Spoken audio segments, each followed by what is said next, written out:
And hello, what is up everyone? We're back again with another edition of Tim Drawing. That's the name of the show.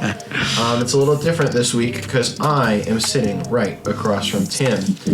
But we do have someone who is not in the room with us here today. Frankie, why don't you introduce yourself? What are we doing here tonight? What's going on, brother? I'm Frank, Bluish10 in the Discord chat. Just look for the big pink vagina in the Discord chat. Excuse my vulgarness. I mean, it is what it is, you know? Shout out to my dad. That's him on Halloween a few years ago. He loves to go crazy for Halloween. I'm looking to get BELBE, Corrupted Observer Commander deck turned into a playmat by Tim. He does some incredible artwork, as everyone in the chat already knows. Thanks, dude. And yeah, the big idea here is she summoned her worshippers using her combo piece win, and they're gonna do her bidding. Dude, I love it. And one of the key elements of this is it's also a Protean Hulk list. So we're gonna the focal point will be BELBE and the Protean Hulk, and the key combo being Wither Smog. We're going to try to incorporate the some compositional elements and tonal elements from that card Chain of Smog, kind of that Chain of Smog kind of enveloping or kind of taking that circuitous route through the cranial cavities of all of the key members of the deck. So we're going to try our best to execute Frank's vision, and that's what art's about. I mean, for me, and it's not about how faithfully we execute an image like that. Maybe that's the point of AI. Sometimes, people talk about using AI tools to create art, and that's cool. I'm not one of these art purists who hates on that stuff. I mean, if people want to do it, it's cool because it's a tool to help us. Execute, or execute is the wrong word. It's a tool to help us make visual representations of abstract ideas or concepts that exist in our mind. It ransoms the imagination into physical reality in a visual form, right? But what the interesting thing about the job of the artist, and especially the illustrator, right? An artist is not solely taking their artistic visions or their imagination and bringing it into the physical world through like a two-dimensional means or three-dimensional means or just a visual representation of a concept.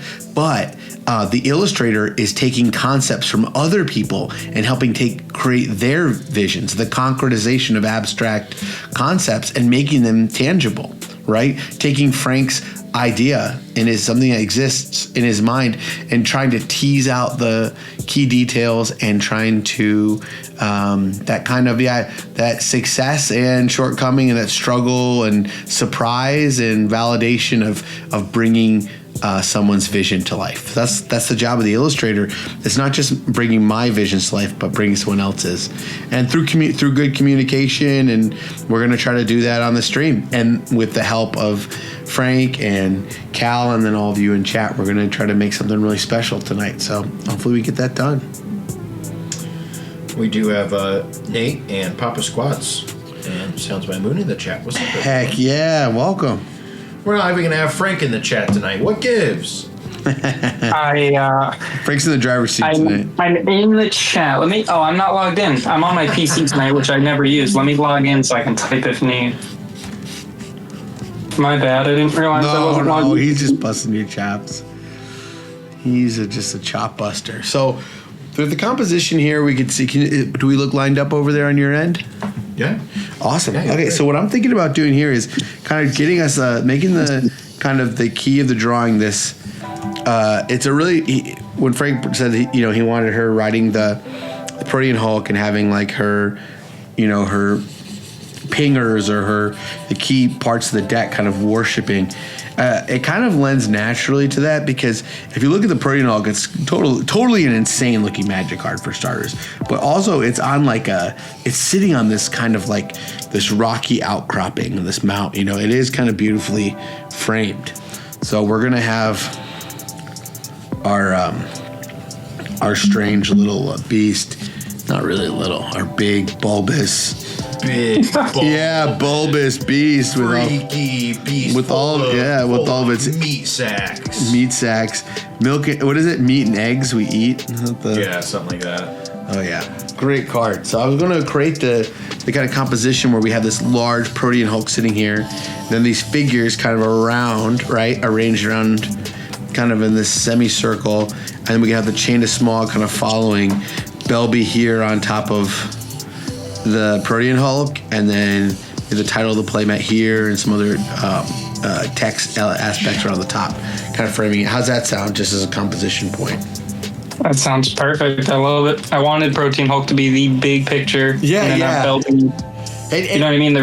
Right, and he has the stature to do it, you know, and it's just totally. I say we just get cracking. So feel free to ask any questions, anybody, or ask me whatever you'd like, and we're here. I live to serve. So the thing I'm doing right now is I'm gonna start just sketching in this Protean Hulk.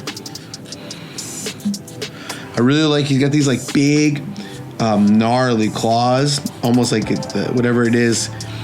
You know, it's almost like it's almost reptile-like, but it's almost like rhino or hippo-like. You know what I mean? It has these kind of like some aspects of like a giant turtle, but some aspects of like a giant, some sort of like giant herbivore or something. You know, it has these tusks. It's like a cross between like some sort of. Yeah, man, I gotta meet the guy that designed this card and just ask him a handful of questions. It's such a crazy concept. Yeah, it is. And you know what's cool too is when you talk to some of these people, you find out when you talk to some of these artists like what the actual notes were. You know, like what the designs notes were or the art direction, because it's not always that clear what the art direction was. You know, like sometimes they're pretty wide open. They're like, oh, we just want some sort of like a monster, and it looks like it should have some like little egg sacs on it or something. You know, like, or were the egg sacs something that, you know, were an interpretation? And sometimes it's like a what sort of thing? Sometimes it's like the communication breakdown leads to some like happy accidents. Like with the Hylepturius Lemur card. Oh, I know what you're talking about. You know what I'm talking about, right? There's a card from Ice Age where the card is a lemur, but it's supposed to be a lemur, which is like a weird, creepy. Yeah, it's like a spirit or a ghost from like Greek and Roman mythology. And the artist, I forget who the artist was. Maybe it was Richard Thomas or Tom Wandersand or something. Thought they said like a lemur. So the art is like this little lemur. It's a black card, and I think it is like flying or gains flying. So it has all of the mechanics of something that is like a black spirit card, but instead of being a black spirit, it's a lemur, which doesn't make any sense, and no one really caught it. So it just kind of stayed as a happy accident. So I wonder how much of the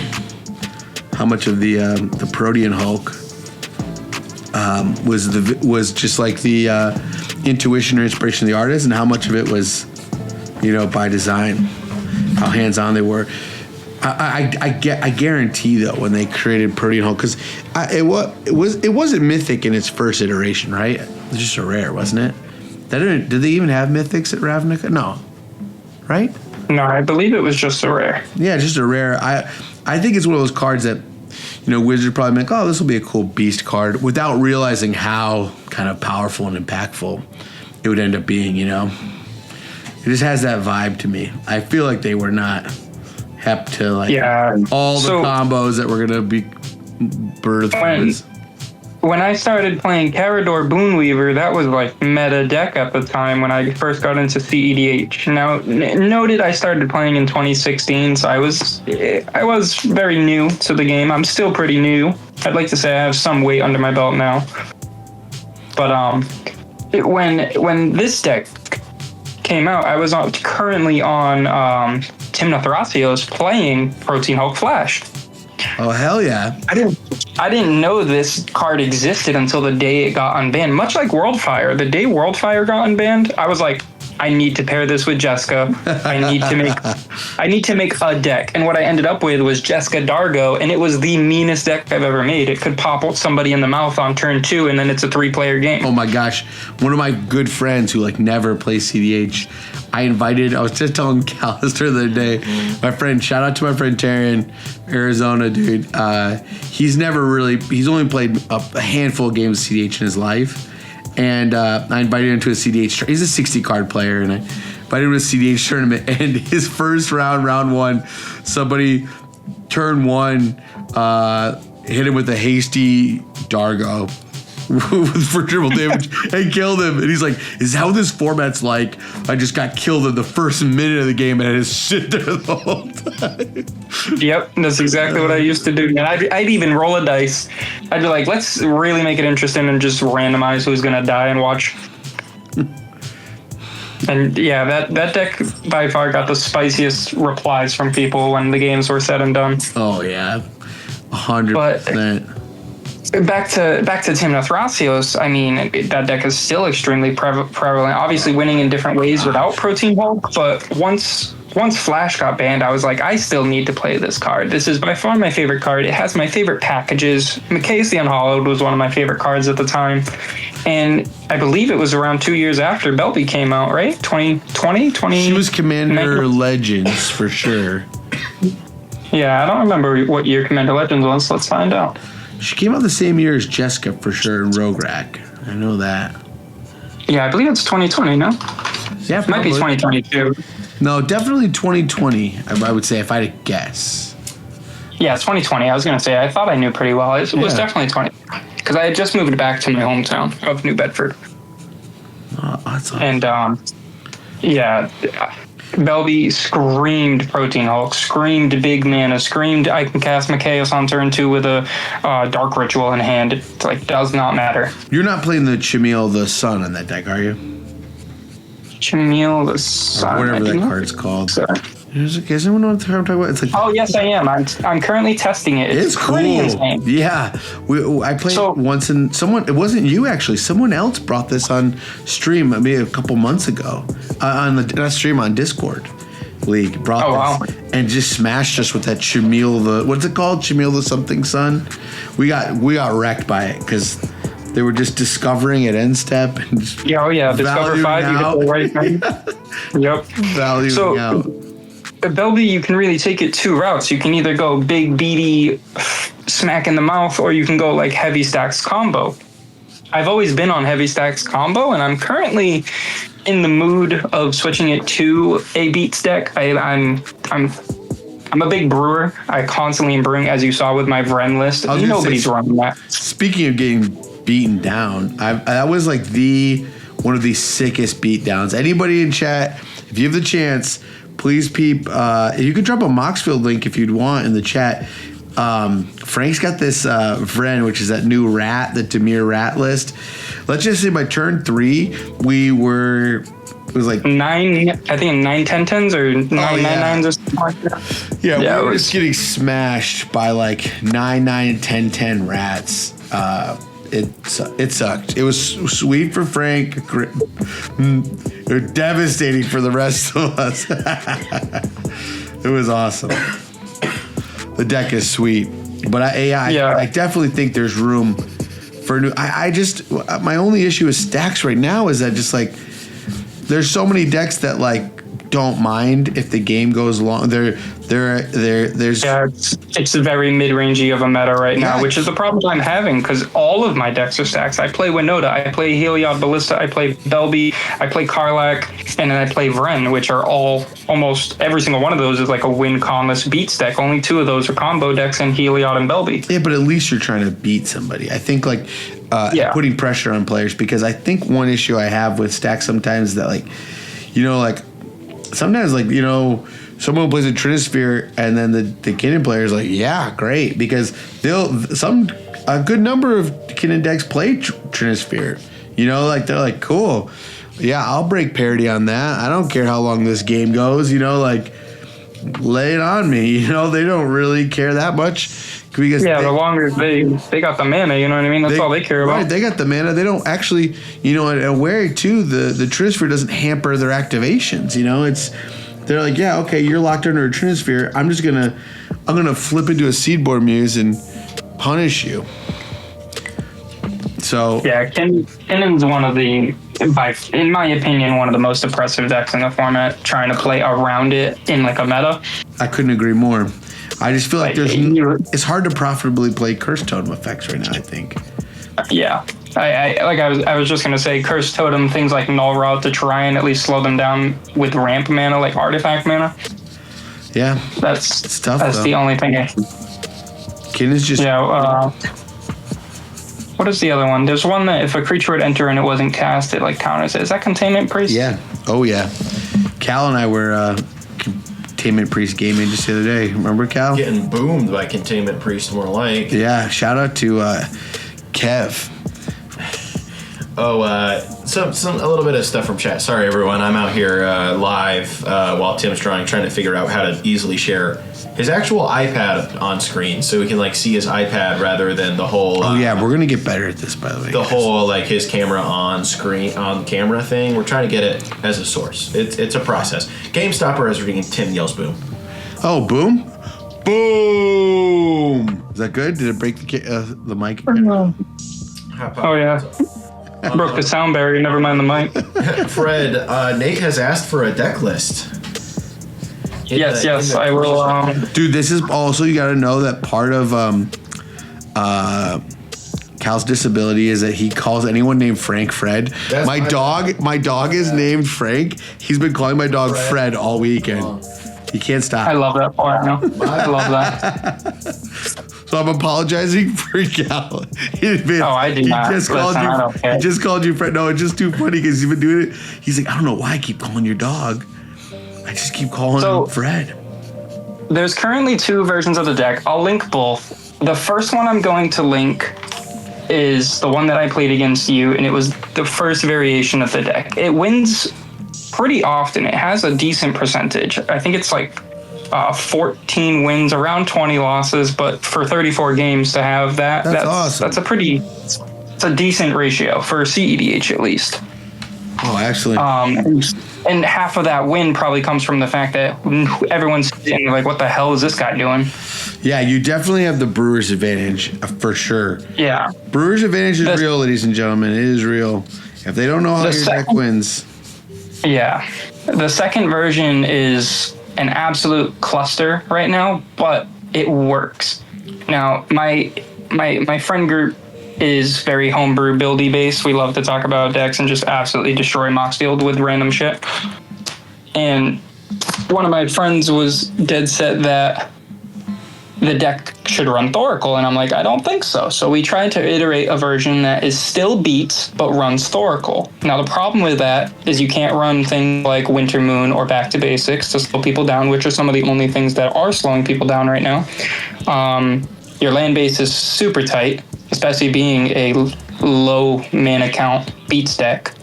And if you're running Thoracle as your win con A, your creatures now have almost a bigger responsibility in the deck in terms of pressure, right? Where with the list I played against you, I was able to just sit there and be like, counterspell, board wipe, I win. Right. With this version, the creatures have way more stake in the deck. I have to be able to sack things and hold up protection at the same time as building a board state. So you'll notice the creature list in the second link is kind of all over the place, and that's because I'm testing things, right? How do I maintain value while still pressuring the board wipes, still pressuring the sacks? And what I did was I actually switched to instant speed, single sacks, so everyone sacks a creature, right? Those types of effects, something like a Sheoldred's Edict, which is really prevalent right now. Sheoldred's Edict's a good card. Another card I added that I love is Pox, which sounds like an Easter egg, but it's honestly amazing when you drop it. Well, Pox is but awesome. a Pox wiping the board, cutting people's life in half, what more pressure do you need? And then at the end of turn, card. Yeah. And then what was the CDH card? Cal, can you remember? Some card recently came out where like there was some CDH commander that people were brewing where Pox became pretty relevant. Do you remember what it was? Not off the top. A couple years ago, like Pox. For those who forget, Pox is a card from Ice Age, right? Is it a sorcery and it makes people lose like? Well, is everyone like sacks half their permanents, lose half their life? What is it? It's some sort of like symmetrical. Could you read Pox for us, Frank? Yeah, I'm looking at it right now. So each player loses a third of their life, then discards a third of the cards in their hand, then sacrifices a third of the creatures they control, then sacrifices a third of the lands they control, rounded up each time. Yeah. So you lose a third of everything, rounded up. So if you have one creature, you lose that creature. Yo, Vinny, thank you for Is it triple black or what is the... Oh yeah, triple black. Turn 1, Dark Ritual, go. Vinny, thank you for the gifted subs. Oh, Vinny. Subs. Oh, dude, and tell Vinny we sent off Vinny's Tivit. Vinny has asked that you move the drawing real quick so he can see that Tivit that's right behind that drawing. Oh. There it is. This was the one from 2 streams ago. There it is. It's already here. This is it. This is That came from awesome. This is our Guamanian Tivit, man. This is the band. I got this, and we got a little present in the tube for you, man. So let me know when you get it, Vinny. It's on its way, and your Royal Rumble mat's with it as well. We're able to secure you a Royal Rumble mat as well. Shout out to King's Court, New Bedford. It was an awesome event. If anybody in chat was there, I know Frank was there. It was awesome. It was just awesome. Yeah, it was pretty cool getting to meet a bunch of people I've only ever talked to on Discord. I got to meet Ian. Lua was there. I got to meet a few buddies from my own like trade chain that stopped by and went from there. No way, like, really? Yeah, it was pretty awesome. Awesome. So where are you at the trade chain? What card do you have right now that is at parity with the Protean Hulk? So typically you branch out into multiple chains, which is why it's called a trade chain. So right now I think I have about 7 cards, and most of them are around $20 to $15 to $10, all totaling the price of that serialized Protean Hulk, which I believe is around $110 right now. I see. Yeah. The step I'm at is trying to convince one of the guys in the chain to spend $100 and take the stuff I've earned and give me the Protean Hulk. And then also what I can do for them is trade up more, either above the value or just get more expensive cards. Turn 3 of those $10 cards into a $30 card to entice them to do it. That's super cool. That is awesome. And you know what I mean? No number preference. Any number will work. I mean, man, it doesn't matter. This guy's going for Black Lotus. There's guys going for Mox Emerald, stuff like that. You can awesome. Do whatever you want with it. We have our Witherbloom Apprentice here. We've got our Hulk. What other characters would you like to see kind of adorning the border here? So Micaeus Micaeus is the other like big figure that I really wanted to have showcased in the deck. Let's do it. Yeah, I will say one of the things that's really keeping this deck alive is survival of the fittest, and then the introduction of Bowmasters to CEDH. Oh yeah, so Bowmasters. Yeah, Bowmasters is single-handedly keeping this deck even able to like compete at any table. Bowmasters. Honestly, I'm not gonna lie. Shout out to Bowmasters. People hate on that card. I love Bowmasters. It completely changed the whole meta by itself. And it's cool. What else do you want? It's just a cool card. It looks cool. Everything's cool about it. I'm a big fan of it. If you know what I'm saying, if everybody is hating on Bowmasters, I'm a Bowmaster stan. So I think Bowmasters is a cool ass card. For real, I really like Bowmasters. We should put Micaeus here in his like cool corrupted bishop hat. We'll kind of put him at like a 3/4. I have him standing here. Micaeus is a crazy looking card. That was like one of the key combos back in the day. Everyone was playing Mike and Trike, they would call it, which was Micaeus and Triskelion. When I first got into CDH, that was like power gaming right there. Yeah. The Chaos, the Lunarch. Oh, is that is that the X one, right? The one that he. The Lunarch. That's the X one. The one that puts tokens on everything. Yeah, that one's cool. Yeah.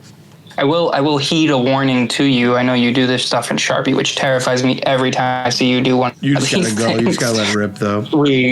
We talked about a handful of characters. Yeah.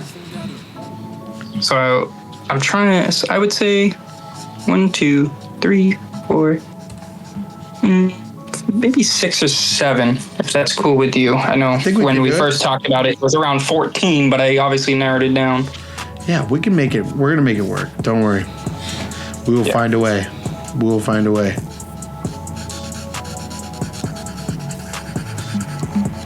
Oh man! With the Sharpie, I just honestly think you gotta let it rip. You just gotta let it rip. You gotta start making marks on the page, and it's like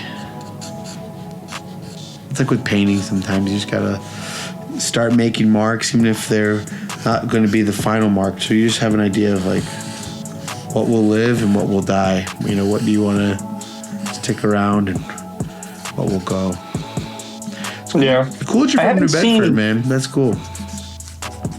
Yeah, dude. I saw the Royal Rumble mat, and then I saw New Bedford on it, and I was like, wait, what? Because the only shop I go to, they don't even have a CEDH scene. We all kind of got hated out. I think I told you that in person. There was a lot of miscommunications of what decks did. Back then, it was even more sensitive. There wasn't as big of a CEDH scene like there is now in 2020, 2019. Oh yeah, Cal and I know about that. Like, the pub, the bad feels about perceived pub stomping. I mean, when I know when Cal and I, probably you too, got into CDH, it was a dirty word. You know what I mean? It was almost like it had negative. It had a pretty strong negative connotation.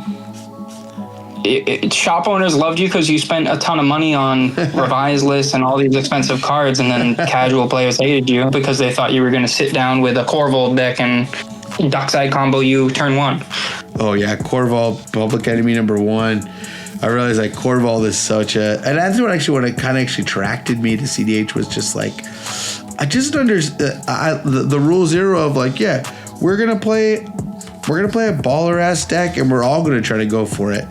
Instead of like kind of intentionally like holding back and slowing down the game so everybody can execute their Rube Goldberg machine. But like that's what goldfishing was for. And if you want to go do that, go goldfish. But if you want to play an interactive game with like other people, like let everyone go for it. I got onto I started playing Magic on with the Discord at shout out to Dan, Mod and Non, and playing Magic there, and everyone was like happy for people when they would get a win, or they would help people talk through their win and be like, I don't know if I have it.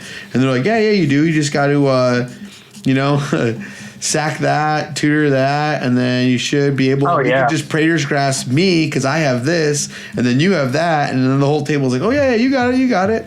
And that was the opposite of what people thought CDH was, Maybe not in a tournament setting, but in a casual CEDH setting, the amount of learning that you do by talking to each other, it's honestly more casual than casual Magic. I've seen more aggression from a casual table than I've ever seen in my life at a CEDH table.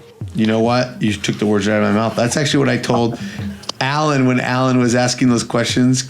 Gal, he was like, he's like, who's saltier, CDH or casual? And I was like, definitely casual. I'm like, this kind of thing where like when I sit down and play casual with my high school buddies, they salt off. They remember things that someone did weeks ago. You know what I mean?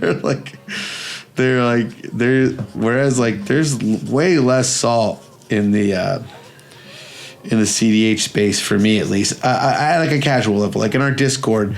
Like I love being in our Discord, and like when like for example, like Jack Duke has been bringing his like new song creation deck, and like we really want to see people. We're rooting for him. We're getting pub stomped by it, but we want to see him pop off with it because it's cool.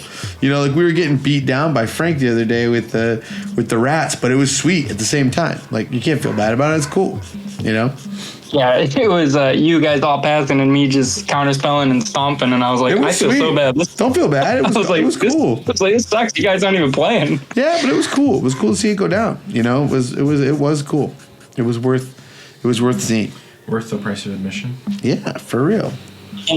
Can we show the card art for Chain of Smog just so people know what you're doing? Oh, Yeah, sure. I'll pull it up. Can you try and explain that idea a little bit more? Yeah, sure. So people know what I'm doing, what I'm cooking with right here. So it doesn't look like he's just got a headache or something. Let's see. Image. Pulling it up.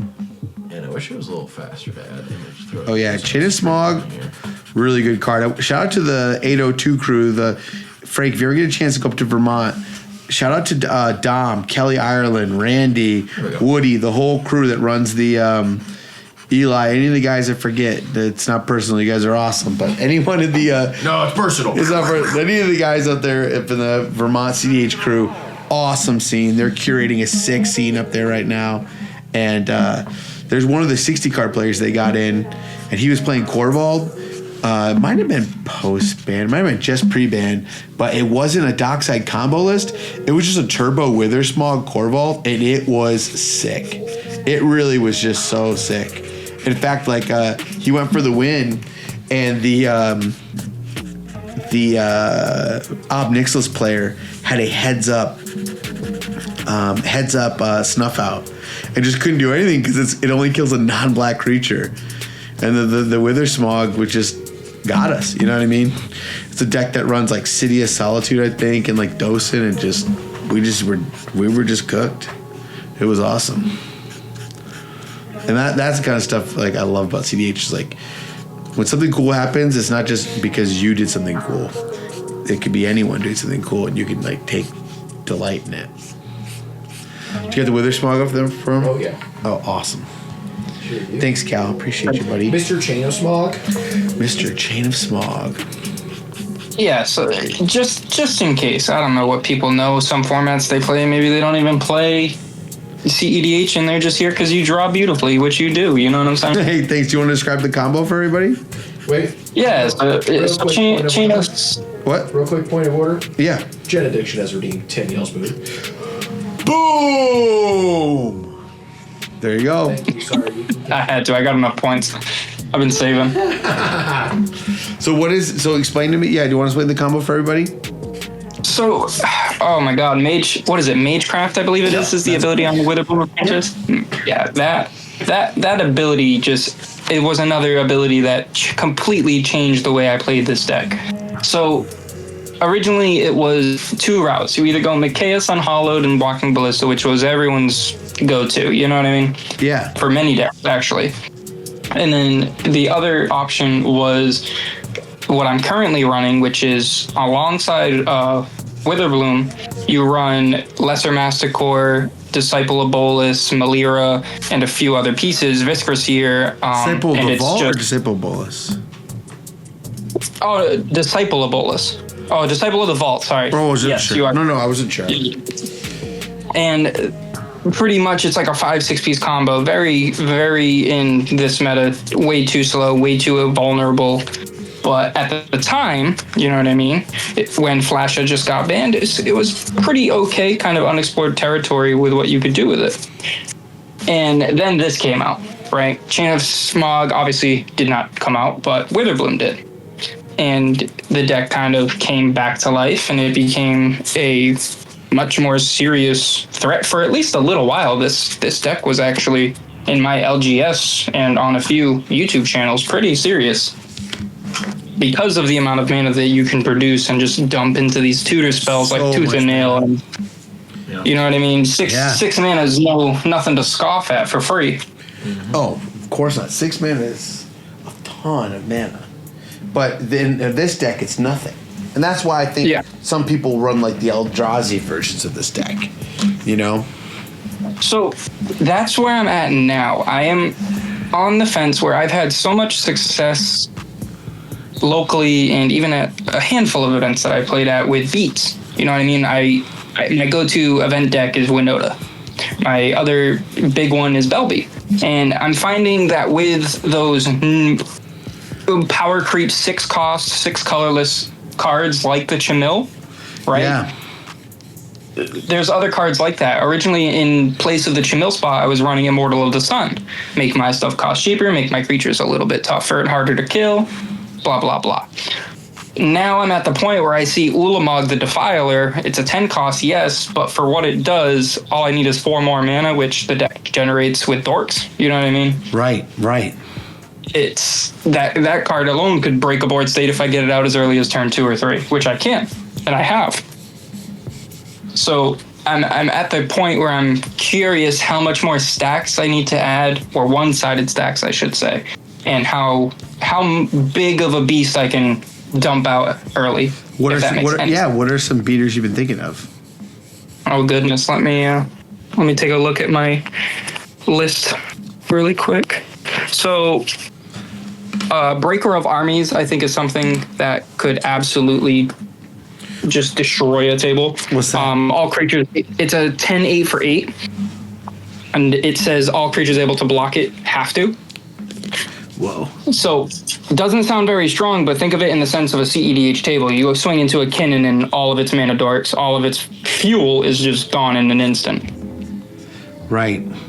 I've often thought about. So here's my only issue with cards like that, because I really want to play. I've always thought Goad would be so sick in CDH, but what's stopping people with these Tymna, Thrasios, and Kinnan cards from just tapping them for mana so they don't have to attack? Doesn't that get around blocking and Goad? That's my only issue. I'm not sure. Yeah, with the new rule change, I'm not sure how that works because of the way blocking works. But that's a good point. But again, all this is theory, right? I'm at the point where I'm trying to figure out too, because I want a way to punish Kinnan. This is the Kinnan punishing stream. I think I love Kinnan. I do. I think it's a cool card. But right now, my new aesthetic problem is beating Kinnan. I think you've got to have a plan for Kinnan, and I know for everyone who said Cisse and Kinnan dropped off, Play Magic, because they did not drop off. Play Magic. We every game that I saw Cisse, it was popping off. Every game that I saw Kinnan, it was popping off. You have to have a real plan. In fact, the only thing that really kept Kinnan in check. I lost the side event. I finished 11th or 12th in the side event, but I played against Randy. Shout out to Randy, who won the side event. But the only reason I drew that game and did not just straight up get pounded by Kinnan, because he had he was representing 12 mana on turn 2 or 3, is because I prioritized a hand that had Drannith Magistrate, and he had no profitable way to remove Drannith. And it got to such a point where the Kinnan player had such inevitability, if they could get Kinnan out, that the Anala player countered a spell to destroy that was targeting my Drannith. The whole table was protecting the Drannith, because it was the meme of the SWAT team with the battering ram, and then what's in the door latch is just a Cheeto. That Cheeto was my lowly little Drannith Magistrate. But I think Drannith is really good right now. I think cards like that are really good because Kinnan is so good. And you were bringing up Cursed Totem, Containment Priest. I don't know if that was off stream or on stream, but man, I think you got to get creative with your deck building and find some ways to punish these Kinnan decks. It's just decks that ignore the stack and want a muddy, grindy ass game, because they have a certain built-in inevitability. I don't think a lot of decks are prepared to. They go over the top. You know what I mean? The Cisse deck is going to get Wooburg. Dockset or not, they're going to get it. You know what I'm saying? Yeah, what was it? Okay, let's say they can get around the all creatures able to block do so. Not every creature's a mana dork, you know what I mean? It's not just I think it's good. Yeah, Kinnan's screwed. But let's go down one CMC. Now we're at 7 mana. Sire of the 7 Death. Let's talk about pressure put on somebody on turn 2. What's that card? 7 mana, 7/7 with first strike, vigilance, menace, trample, reach, lifelink, ward, pay 7 life. Oh, that new one. Yes. Yeah, that card's cool. So, again, okay, maybe not the best, but we're talking turn 2. We're not talking win con. This is my mana dork that's just chilling on the field while you set up. Have you thought about Void Winnower?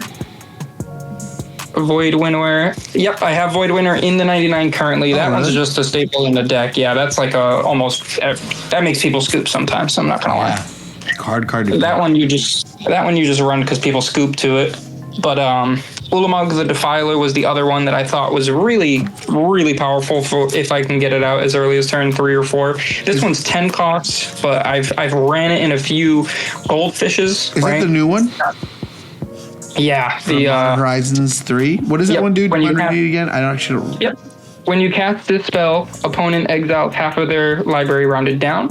It has ward, sacrifice 2 permanents, and when it enters the battlefield with a number of +1/+1 counters on it equal to the greatest mana value among cards in exile. It has Annihilator X, where X is the 1/1 counters on it. Oh, that's so freaking good. Is that why the Reanimator decks are running that deck?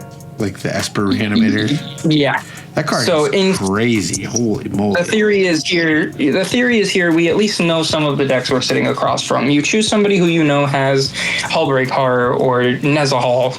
You got a 50-50 shot of exiling it and getting that amount of counters on him, which is Annihilator X. I get one swing and you have literally nothing. That's and again, filthy. This is turn 3. This is turn 3 or 4, and potentially with the Lightning Greaves on the field. And I just want to say to chat, what Frank's talking about is not Magic Christmas Land. I've played against this deck, and I've played against BELBE before. Like, it makes the mana. In a way, I think of BELBE as like. Tell me if I'm wrong.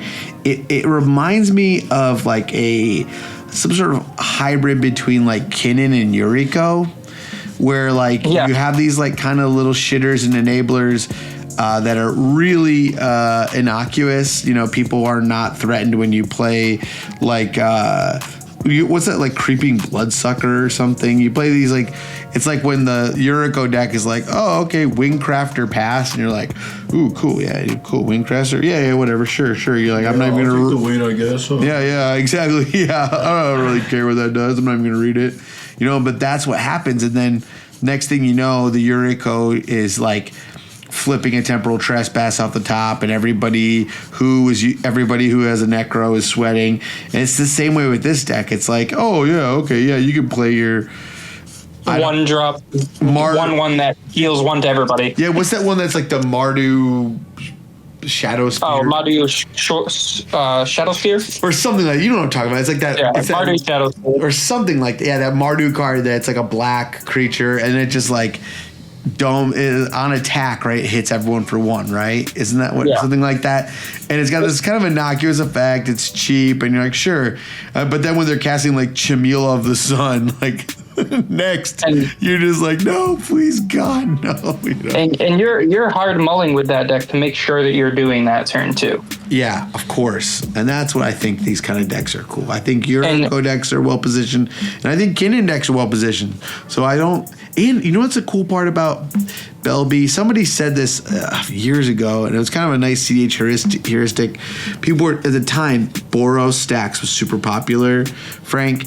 And then somebody was like, I'd be wary of playing stacks right now without black. And someone was like, wait, why? Why do you care about black?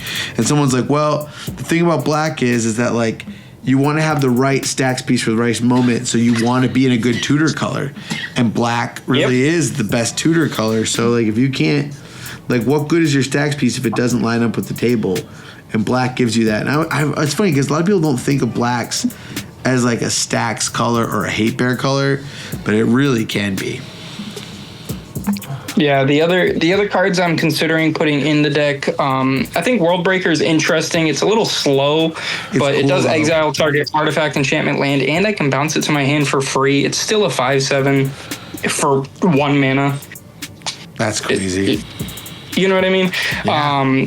The deck already runs Tendershoot Dryad, another Tendershoot Dryad that was printed in Bloomborough Commander, but also printed in a previous set. I don't remember the set. Was Beladros Witherbloom. Oh, yeah, that one from Strixhaven?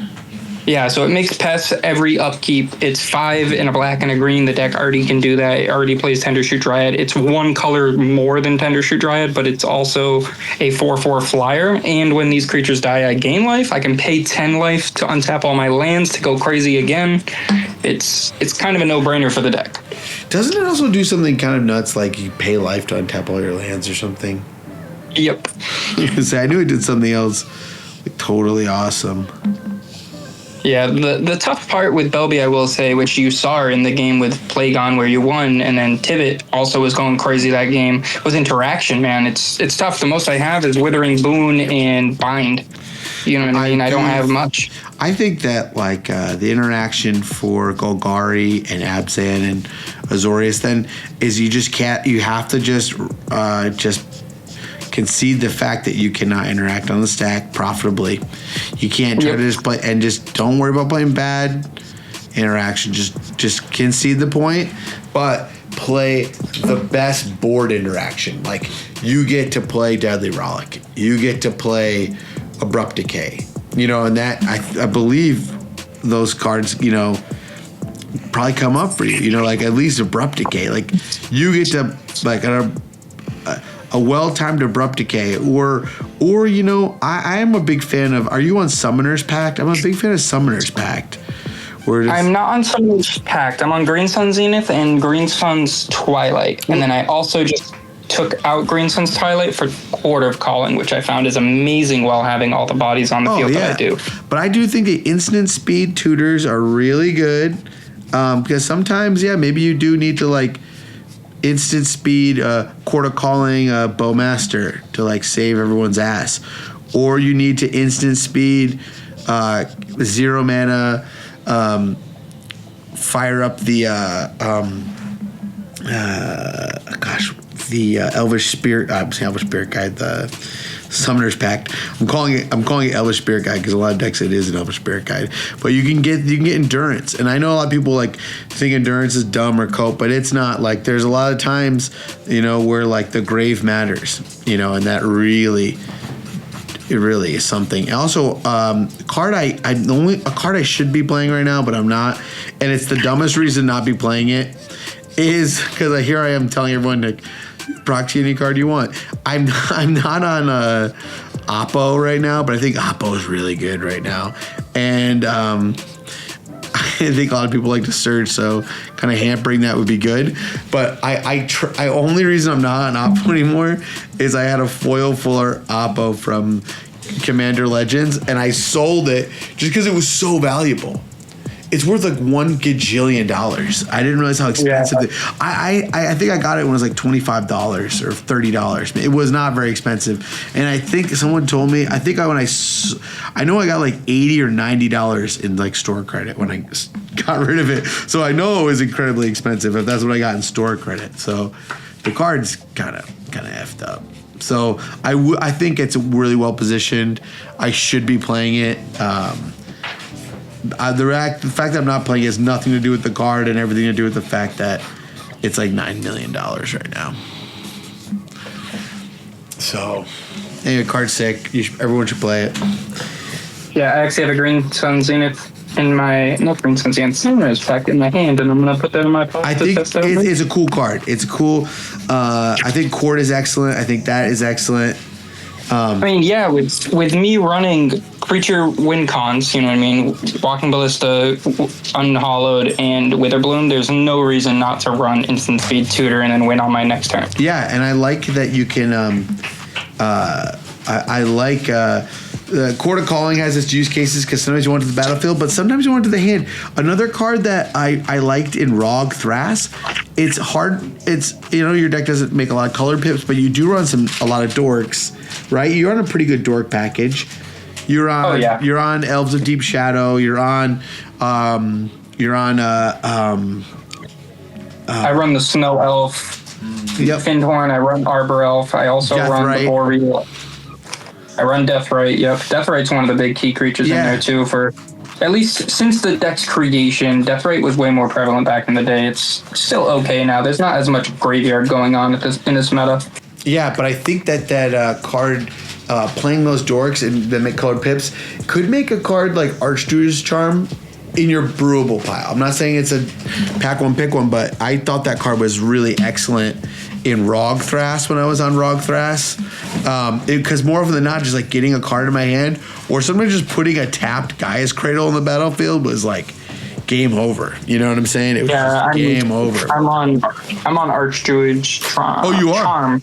Yeah, that's the card. Yeah, I'm on that already. That card's cool, man. That's another cool card where like, yeah, sometimes you want the spell in hand. And I think that really can do some cool stuff. One of the big draws for me with this deck too was it allowed me to play all of my favorite creatures, all of my favorite cards. I was telling you Mikaeus the Unhallowed, Walking Ballista. I was already on Heliod Ballista at the time, and I was like, I get to play Ballista again. Yeah, exactly. That may seem redundant, but it was a pet card that came with me to every single deck at the time. Oh, I know the feeling. I play Walking Ballista in other formats. I used to like playing Walking Ballista with the Cauldron in just in Yawgmoth, which I thought was excellent because you can with the wolves you can just go crazy. So this looking pretty good, actually. I really like it. Modern, yeah. I'm modern Yawgmoth. I really love Golgari. It's one of my favorite. It's been one of my favorite color combinations. I love Golgari, so I'm happy to be drawing Golgari shit. I always thought Golgari was cool, you know? So to say, it's like the first Golgari thing you've done in quite a while, right? Yeah, and I love Golgari personally. I really want to be playing Tie-Am and CDH right now. I really, really do, but I just gotta be zen about interaction. You know, I gotta just be like, all right, it's okay. I'm not playing blue. It's hard. It's like not playing blue is like drawing in Sharpie, man. You're just like you're in. You're all in. I didn't own a single blue deck until Vren, and then now recently Karlach. Yeah, I love blue, but there's something I love about Abzan and the Golgari core. That's proactive. The Karlach deck is kind of super sick. Yeah, how are you liking it? Which one? Sorry. Karlach. Oh, Karlach is it's me. It's hard to explain. I play Winota. I've played Winota since the day it came out in CDH, and I'm a diehard stacks beats person. You know what I mean? Yeah. That's it's the casual came with me to continue to play the game in a higher level, if that makes sense. Yeah. Oh yeah. Are you playing the that Rose card? I think that card's cool. The Cutthroat. Yep. I run Rose, and then the other one I'm trying out right now. It's a 1/1, but I do have a few ways to make it a little bigger. Is Curie? I'm not sure how to say it. Oh yeah. The card that combos with Frection Metamorph. That card's awesome. Oh, what creature you want to add next? So the next creature I had, got three because I got the figures 1, 2, 3, 4, 5, 6 of these, and then we can put some Easter eggs when we. I want to get these 3 blocked in, and then we're gonna take this to the digital aspect next. Did you get that worked out, Cal? Yes, sir, I did. Dude, Cal, you're the man. So I think the next most important creature would have to be the what's it called? I would say Orcish Bowmasters for me is 1. Yeah. I'm trying to find it right now. I'd say Deathrite Shaman 2. Let's do it. And then the third one is one of those pingers. It's the newer of the bunch, the creeping bloodsucker you mentioned earlier. Oh yeah, creeping bloodsucker. Yeah. Excellent card. Yeah. I love those Masters. Those would probably be the 3 most important, especially if I'm not going to include the lesser Masticore package anymore. I don't really want to showcase it here because I think I am coming off of. I also do think that like the Hulk, when you're doing these drawings of these cards, though, the Hulk, you think of cards that are archetypical or become shorthand for other cards, you know. And I think that like in this case, the your choice to depict Protean Hulk represents the Hulk package. Do you know what I mean? Yeah, of course. And like your reason to include Mikaeus, that represents the Mikaeus package. And then the Bloodsucker is interesting because that is kind of shorthand or emblematic of the pingers, you know? So I think that's a way to do it. Yeah, there's a few Easter eggs I have in mind Well, once we get on the digital aspect, then we can really that's kind of when we really kind of do a lot of filling and fleshing out and kind of making it replete with all the things that we really want to do, because we have like way more range when we're working digitally at that point. But it's important, I think, to get these things blocked out and kind of let them be like the structural elements, the load bearing elements of the drawing, both physically on a compositional element, but also in terms of the narrative of the drawing, So for Bowmasters, I always choose the special treatment Bowmasters. I love the art so much. The ones where they're all like mid combat. Yeah, and there's a howling. That's what I'm looking at. I got that in front of me. Oh yeah, like this howling horde of. So I am curious. Instead of a creeping, my idea for Easter egg, like at least just to say it now, was I wanted to have the Conquistador's helmet and the Shadow Spear's helmet. Sure, of course. Somewhere, right? Just 2 little helmets. Well, we could do anything. And that would get rid of the bloodsucker from one of the major characters, and I wanted to do Survival of the Fittest. Oh yeah, and I think that's very iconic. The thing I'll leave up to you is, do we want to do the Judge promo or do we want to do the original? I think that's all. The original. I like the Judge promo art better, but personally, I like the Judge promo better. But I think that goblin that goblin with the dead goblin next to it is like so iconic. It's just so iconic. There's no touching it. Perfect. It's like Wheel of Fortune. Like I like the Judge wheel, but it's not nearly. It's not nearly as iconic. It's not even close to the real Wheel of Fortune. You know what I'm saying? Like that is just so dang.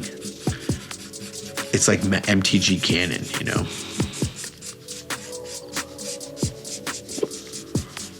I love that art. Yeah, the other card that this deck really allowed me to run in my first few brews that were my favorite were Thorn of the Amethyst. If any of my buddies are in chat, I dropped the link just in case they are. They know my love for Thorn of the Amethyst. That card's awesome. Chuck Lucas is he's also my favorite artist in Magic. So if this is going to be a Thorn of the Amethyst stream, I have somewhere I really need to be. You're a Thorn of the Amethyst hater. Look, I played against Winota too much. Oh yeah. Can you tell where it came from? That's my deck. Oh, for sure. Dude, Thorn of the here we are. We all want to say Sword of the Animist. Dude, Sword of the Animist versus Thorn of the Amethyst. One of my favorite Magic cards of all time. I actually do like Sword of the Animist. Actually, that card's sick. Other cards I ran for a little while in the deck that were pretty pet cards were Sphere of Resistance, Trinisphere, Winter Orb, Statics. I think it's Static Orb, Static Sphere. Oh, Static Orb. Yeah. I mean, I've been playing this deck for years now, right? It's been a long time. I've been able to test and try out every single card under the sun the second it gets printed, or if I see it and I have never tried it, I try it. Were you ever on Godpharaoh statue? I'm still on Godpharaoh statue. That's one of the Easter eggs I want to chime in. Oh yeah. I want to do a tiny little Godpharaoh somewhere. Yeah, of course, dude. But that card, and like there's so many times like that card Magda, like that just warps the game. Like that card is everything. Like nobody knows how to play around it. The 2 new big threatening creatures I'm on right now are Hoarding Broodlord and Valgavoth, the mono black Valgavoth. Oh, no way. Really? Cool. Yeah. You guys didn't get to see either of those guys, but Broodlord. How's a Valgavoth? It's the same thing as a Defiler, you know what I mean? You drop it and everyone quivers in their boots because it's so threatening. Yeah. And you can do it as early as turn 2. You get your Pinger out, you get BELBE out, you get 6 mana, you cast Dark Ritual, boom, Valgavoth turn 2. And it sounds like one of those fever dreams where it's like, oh, my deck could do this, my deck could do that. I've done it maybe 5 times. It's a consistent thing as long as you're mulliganing aggressively. Right. Dude, that's crazy. More power to you. I'm glad you've been able to pull that off because I think that card is super cool. I know my friend Dev was super into that card when it came out, and I know that card is just. Plus, the artwork is so cool on that Valgoth card. Yeah. Now that I look at my deck list, I'm on so many combos, man. I got Bolus, the Citadel Senseis. I got so many in here. And it's Golgari, which doesn't really seem like a jumble them all. I don't know if you watch a lot of the CEDH coverages and stuff of events and decks that are performing, Rafine in a latest tournament just absolutely ran every combo package it could run, Rafine? and that's how it won. Cool. Yeah, and that's how it won. You know what I mean? It was recently posted. I'll send you the link. Oh, dude, I'd love to see. Kev loves Rafine. We were both thinking. It was winning games with Basalt Monolith and Mesmeric Orbit and dropping Thassa's. Oh yeah. Like absolute randomness, and that's kind of what this deck is currently. It's just got every combo piece under the sun, and eventually one is going to stick the ground. Or I drop a giant bomb and I just hit the shit out of people. Or you just have to deal with the God Pharaoh statue, and then we're all crying. Thanks for the follow, Quill J. Well, I guess I should have taken. Oh yeah, if anyone has a chance and you're here, it's funny, like whenever you listen to like these channels before, I've never had a channel until now, and they're always like and subscribe, it's really important, and you think it's kind of cheesy, but it actually is really important. If you have a chance, it's free. If anyone has a chance to check out our YouTube channel, I really just want a way to validate all the hard work that Cal has been doing working on the channel.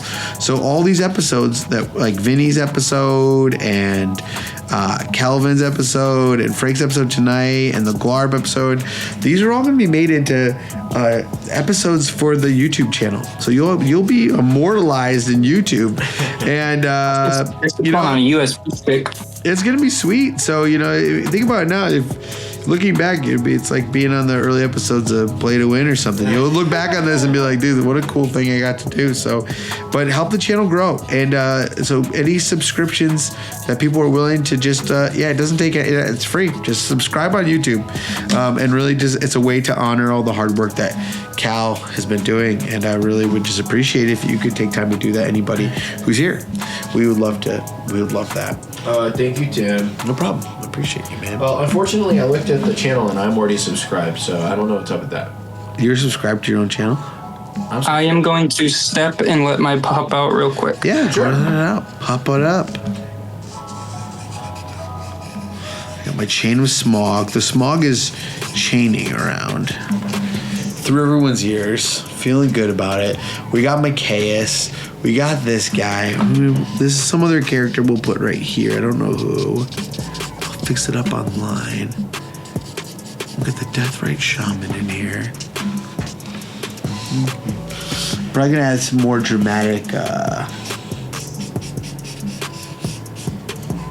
color on this guy. I think we're about ready to take this onto the silver screen. 1, 2, 3, 4, 5, 6, 7, 8. All right, cool. I think we have with Deathrite on here. Deathrite Shaman. Are you Deathrite Shaman appreciators in chat? I love that card. Do you think it's too powerful for Modern still? Or no? I think it's not. Or am I wrong? Am I totally bonkers?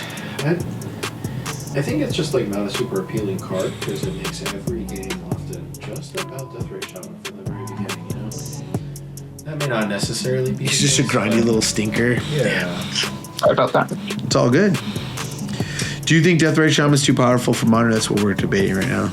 For Modern, yes. Are you kidding? You still think it is? I mean, yes. Oh my God, we would see such a shift to black-green in Modern. Well, you wouldn't even. It could be any color you want. I mean, black or green, right? Because. Yeah, that's true. You could even just flash where there's no point not to. You know what I mean? If targeting instants and sorceries is more prevalent, each opponent loses to. Card's awesome. Yeah, I definitely think it is the real deal in Modern still. That's good to know because I think the card's sweet, so I hope it's the real deal. Yeah. It's wild to think it's still banned at Legacy. Yeah, but I guess it makes sense too, Before CEDH, I was grinding Modern a little bit, and even Modern was a pretty oppressive community format to play. Oh yeah. And I could still get that same thrill in CDH while also having the nice people. Oh, for yeah. I agree too. So that's one thing at 60 card that's harder for me is that like it's like more of a zero sum game. Like I can go to CDH tournament and like you get better at losing. Like losing is baked into it. You're gonna lose some games. That's part of the game. Even the best players lose games, and it's okay. And you can still lose a couple games and make top 16. But man, when you're in, I would go to these tournaments. I've probably told this on stream before, but I lived in a really rural area, Frank, of Arizona. So for me to get to a Magic event, I would have to drive down to Phoenix or Tucson, and it'd be a long drive. I drive all the way down. Shout out to all the Arizona spots, the Gamers Guild and Amazing Discoveries and Top Deck Tower Games and all these spots. But we would drive all the way down with some buddies or something or alone, play Magic all day. You make top 16 or I think, top 16 for 60 card. Or is it top 8? You make top 8. You're feeling good. You win the first round. You're like, all right, I'm in the semis. And then you lose and you go home and you feel like shit. Meanwhile, you only lost like 1 or 2 games of Magic all day. Is Ranger at this door? Sorry. Sounds like it. Hold on, we gotta let a dog in. Let's see if Ranger got out. See, one of my dogs got out. Speaking of dogs, so we could have him. Ranger, what are you doing? Come here. As you draw this Death Ray Shaman, it literally looked like the Secret Lair version, and I don't even know if you're trying it for it too. Oh, God. Oh, that's Riddick. He's a great artist. Yeah, I'm trying to give it a little bit of that vibe. But I was gonna say it looks incredible. Original. Thank you.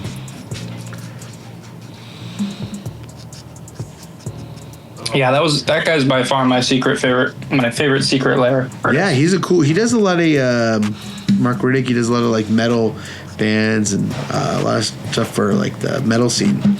My brother is friends with him and knows him from that scene. My brother's a deathmatch wrestler. He doesn't do a lot of stuff. Yeah. But he's my brother turned me on to Mark Riddick's art, and I really love it. Dude, Death Ray is a cool ass card, guys. This just in Death Ray Shaman's cool. You eating a donut? Oh yeah, we've got a couple of chat messages I want to shout out real quick. Let's hear them. Follower, first time chatter, Quill Quay. I thanked them for following, and they said it's fantastic. I like your inking style. Look at that, Tim. Oh, thank you. I appreciate it. You do art. I like to do art. I like to do it. You what? I do. Believe it or not. That's crazy, man. Imagine that. I do. And then Sounds by Moon.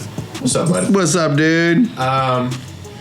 Asked what our favorite Golgari commanders are. Theirs is Willow Dusk. What's Willow Dusk? I don't know. What card is that? We'll look it up. I think we know what our guest's favorite Golgari card is this evening. Oh, really? Willow Dusk. Okay, that's what an is interesting one. 3 mana, 3/3. You pay 1 and tap it. Choose another target creature. Put a number of 1/1 counters on it equal to the amount of life you've gained this turn, or the amount of life you've lost this turn, whichever is greater. Wait, is she like that? Is she from the Strixhaven set? I believe so. Yeah, she's one like of the commanders. She's like one of the pre-con witch.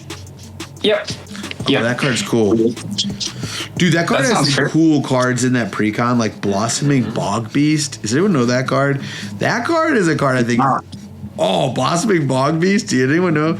Shout out to anyone in chat who knows what Blossoming Bog Beast is. I'll give you a free Plagon sticker to the first person who tell me what it does. It's without looking it up. I was gonna say I won't say anything. I don't know. The card is cool, man. The card is really cool. I don't know what it does. All right, I'll tell you guys. Or anyone can tell us. Anyone in chat answer it? No. All right. What it is the Blossoming Bog Beast is like it's like a Crater Hoof effect for the amount of life you gain this turn. Am I correct? Yep. I have a friend who plays it in like casual, and it slaps. It is. So it's a 5 mana 3/3 that when it attacks, you gain 2 life, and it gives everything else trample and +2/+2 if that's the only life you gain that turn. So even then, that's okay. Yeah. Right. But it's not let's bad. say you do any of the +5 life effects in green, yeah, that's banana. It's like Crater Hoof at home. It's like life matters. Crater Hoof, pretty sick. Not sure you heard, but pretty sick. Pretty sick. My favorite Kokari commander is What's yours? perhaps the most stereotypical answer possible, but I think it's just the Gitrog. Why the Gitrog? I think Gitrog's cool, but why Gitrog? What about it? It's unique for start. Right? It was unique at the time. Like, No, I mean it's ubiquitous, but the play style is still unique. yeah, play style is unique, and it especially was unique when Shadows first came out, and I saw it and I was like, "Whoa!" And that really has stuck with me, I think. Yeah, I mean it's totally unique and totally wild. This looks good. We're ready to digitize. We've got Dio in the chat. What's up? Oh yeah, brother.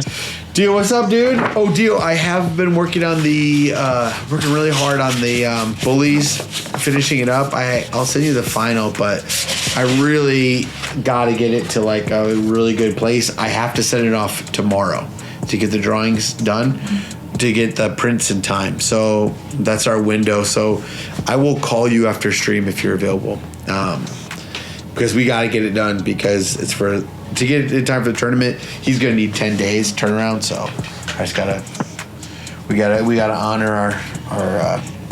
They're good about turnaround. Gamer Mat, shout out to Gamer Mats, but we gotta get it. We gotta get her done. Tim, what's the process here? What are we doing? Oh, what kind of goofy ass thing am I doing right now? I'm taking a photo of this so I can put it on. So I can just put it in Photoshop real quick and then clean it up and then send it over to my iPad. Can I get the cord for my laptop just so we make sure we're... Cord for your laptop? Yeah, just a cord. Thank you. It might not reach all the way over there. I don't know where yours went. Yours disappeared. I was looking for your side in here. Must be upstairs. On this day. I think I know. That's as far as it goes. Right. Let's see if this turns on. 1 second, guys. Please, God.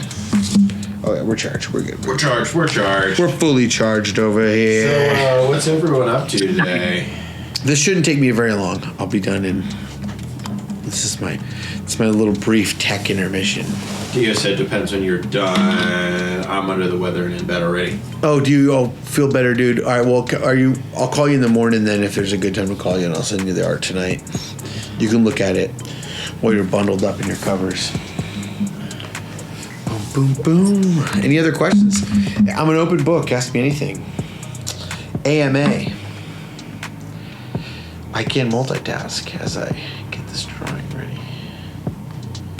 Morning works. Thank you, Dio. What if we all took a nap? Nap, dude. I took a nap today hard. I've been driving a lot because I drove on Saturday morning. We got ready to go to the Royal Rumble, and we're in upstate New York, and we're driving into Bedford. And the GPS said 5 hours, and it would have worked out. Except when we woke up at 4 in the morning, it was a blizzard in upstate New York and in western Massachusetts. So we drove through, Frank, like a straight up winter advisory, heavy, diabolical storm the whole way here. But we got there safely. But I actually, Cal, I still don't know how we got there in time. It's kind of a Christmas miracle. It still defies logic. Somehow we still got there in time before the tournament started. Yeah, I was talking to a few guys at the event, and the distance that people travel for these CEDH events to grind out actual profit off of them is bananas. Wow. The real way to make profit is to do drawings. That way you're always in the black.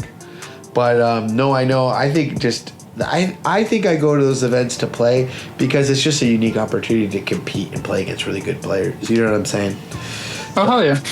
Win or lose, and I think to get better, you just got to play. You got to put yourself in a position to win, which means playing in big events. You know, so you won't win them all. I think you have to have an attitude where don't get you. What is it? You're never as good at. What's the football heuristic?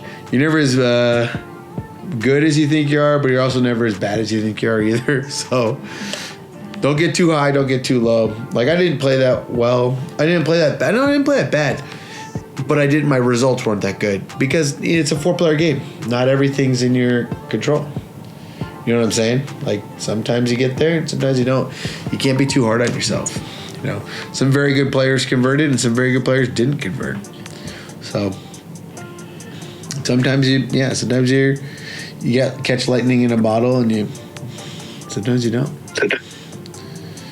I really enjoy going to the events, but man, What? they're all so far away. Well, you're in Ohio. Except But you're for in one- Columbus. except There's a for lot of the ones in Columbus. Columbus. I was really looking out there for a minute when there was a ton of them in a row all in Columbus, but that one kind of seems to be at an end now. In the Lumbus, as they call it. Columbus does have a good local scene. I just have been unlucky and have been out of town for almost every one for like 5 months. So Tim has me jet setting around the world. That's what we gotta do now. We gotta like have Cal will travel. We gotta get Cal everywhere. Exactly. So, yeah, have you ever been to the shop in Taunton, Frank? I have not, dude. Like I said, I didn't know that shit existed. I saw New Bedford, Mass on the freaking mat, and I was like doing research, trying to figure out what the hell's going on. You're like, is this a joke? Is this an inside joke for me? I was like, did they target me with this? What is going on? I was like, did somebody know me in this Discord? Right. I can't imagine how funny that would be. Dude, I go into the living room and I'm like, babe, what the fuck is this? I'm like, in New Bedford, there's a tournament. I called Danny, the Fairhaven shop owner, and I'm like, dude, is this you? He's like, fuck no, that's the Taunton guy. I was like, Taunton? There's a shop in Taunton? He's like, yeah, it's only CEDH. I'm like, where the hell was this the 4 years that I didn't play CEDH because we got hated out of Danny's shop? Yeah, totally. Well, I love that. I'm so glad that there are dedicated CDH shops. So shout out to all the dedicated CDH shops out there. Shout out to Kings Court in Taunton, Mass. Shout out to Sword in the Stone in Wilkes-Barre, PA, another great CDH shop.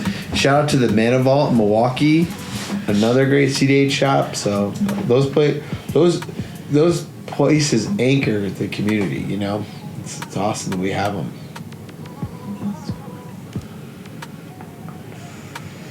Yeah, that event was great for me. I walked out of there with a volcanic island, a bayou, and a plateau. Dude, sick! Way to go! Yeah, I traded in a ton of that bulk I was telling you about, and I turned it into some duels. Dude. The rest of it I'm gonna send to my buddy Downriver. Shout out Downriver. If you need anything, hit him up on Instagram, Downriver Magic. He does great rates. Oh, really? Hell of a guy for trading too. Yeah, if you ever need to trade, that dude's got everything under the sun. Just name a card, and he's probably will trade it with you. Dude, that's sick. I like trading for stuff. I like trading. Yeah, he'll take all the $1 to $2 stuff that nobody else really takes, and he'll give you whatever he can for it. You know what I mean? And I'll turn it into some stuff because he's constantly buying. And he hits me up. He says, "Hey, you want this?" And I go, "Of course." And that's how the deals work. It's pretty much just outstanding credit until I finish it. There's nothing cooler than turning bulk into reserve list. It's one of the great feelings in life. I've done it before, or it's even cool to turn art into Magic cards. Another good shop I want to shout out is Mulligan Games in Warminster, PA. I just played there for the first time. Awesome shop. Can you give me the iPad? I think we're ready to boogie. So now when I work, you can change the source, right? Yes, sir. This is cool. You want to come see with us?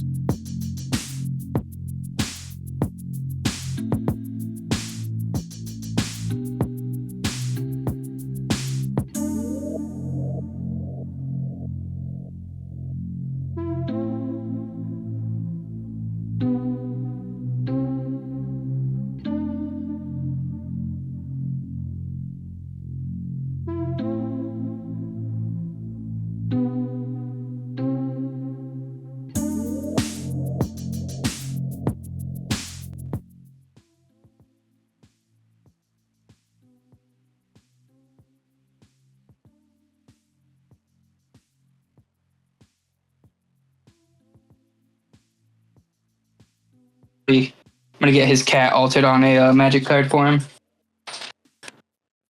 I told him, I was like, if I do this, you're making this deck, and it's like never going anywhere. I hope you know that. So I'm gonna do what's the name of the cat? It's the black and red tiger panther chick that Mahadi 3 mana, 3/3. At the beginning of your end step, create a treasure token for each creature that died this turn. Yeah, so it's a janky but still potentially powerful commander. You know what I mean? I wanted it to be a cat commander that wasn't stereotypical cat commander, and also was. Yeah, I wasn't gonna do none of that. Yeah, I got Yoshimaru altered for my pup after she passed away, and I gotta use that in the deck. I'm gonna do a Ren and Siri a deck as a tribute to all of my pets and family. I got Francisco as my son's name, so I got the bird in there. And then I got a altered Balin. I got a Ren and Siri signed artist proof out of 50 that my buddy picked up for me in Vegas. Oh yeah. The full art version where the dog's licking the cat, not the deck one. I didn't really like the deck or the art style for the deck, but the regular full art Ren and Siri. The dog's like licking the top of the cat's head. I don't know. I'll send you a picture of it. It's honestly pretty nice. And then the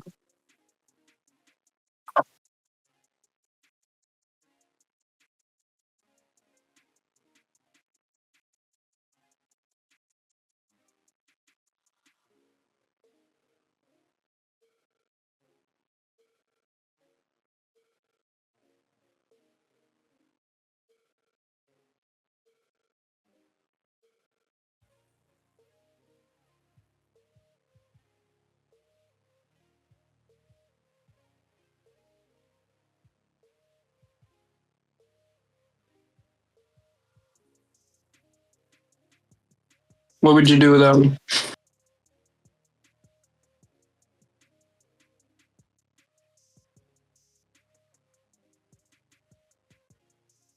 I believe it's just yeah.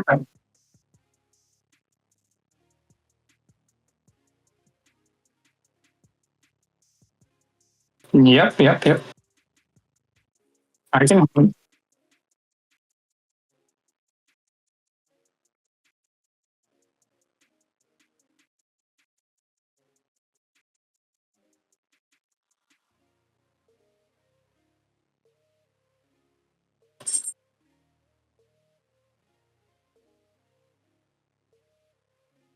Uh, I feel I feel bad for them that they can hear me.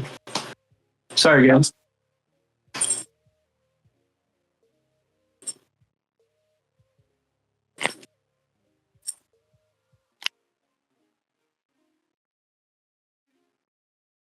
Oh yeah, brother or Fred.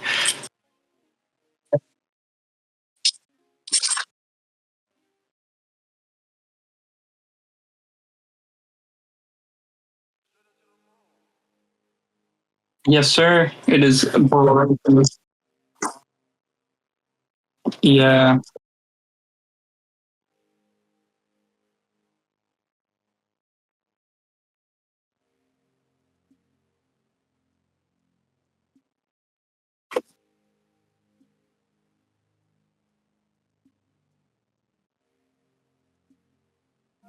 Excellent. I have a curious idea. If you're looking at the Chain of Smog card, do you see the ambient orange in the back? Yeah, that's what I'm talking about in the back. I wanted to add that. Yeah, I like that. I like that. I know. Putrid orange up at the top. Yeah, I know on some of your mats you do like these crazy pattern effects over the drawings or within the drawings. Yeah, I can do that. That gradient orange may come into play, or different shades of that gradient. Oh, dude, we can do it right now. I got a really good idea. I will accept. Thank you. Here we go. Let's see. Photo. All right, they can hear us on stream now. Okay. Allegedly. They can hear us now? Good. Oh, good. yeah. We're back. So I'm going to use this drawing just as our color. So let's see the kind of green. Oh, I like the darker portion of it at the bottom. Let's seem like a grayer green. So let's go. Let's try that. Let's try you. Oh yeah, I kind of like that. Oh, that's crazy. You can just touch the image and it'll match it. That's bananas. Dude, that's a little tool called Procreate. Oh, dude, this looks cool. Thank you. What the hell? Oh, oops. How'd you do that? What the hell? So yeah, I get what you're saying. Oh, there we go. And that's what it looks like. There you go. Dude, this is cool. I messed it up. I messed it up? I messed it up. No, you're good, Cal. By sending a full screen. Beat tone classics. Yeah, I know what you mean. We could grab this kind of, if we want. It's not even dark enough. I'm gonna go a little darker, but that's gonna. You can add that orange in the background. You see what I'm saying? Yeah. We're not gonna go ham right now, but I kind of like that idea of like using that color and then match the vibe of the Chain of Smog card. Yeah, and that's the kind of stuff I like to do. We actually the card does a really insane job of lighting. I'd love to talk to Greg Staples about this art or even get it signed up from him eventually. But the bottom of the card is such a dark green, and then it goes up to such a bright green because it has the backlight hits the people's faces. I don't know how to describe it. I'm not an art guy. You probably know the vocabulary better than me. Yeah, with backlit we would call that. Yeah, it hits their faces pretty beautifully. Oh yeah, 100%. Yeah, very very cool stuff. And then we gotta really get this. And there's a good elements of like orange and pinks in the Protean Hulk itself too. The Hulk's got it going on too. The big old stinky Hulk. And I love the weird kind of goofy face of the Protean Hulk. Anyone else a big fan of like this artwork? It's just so cool. Oh, I love it. There's a reason it's one of my favorite creatures in the game. Oh, it's insane. It's so cool looking. Big tusks. Weird little face. These like weird little eyes. These like beady little eyes.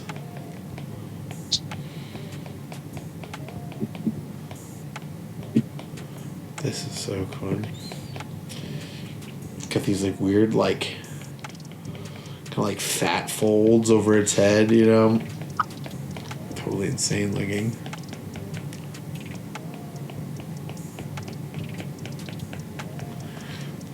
Kind of funny.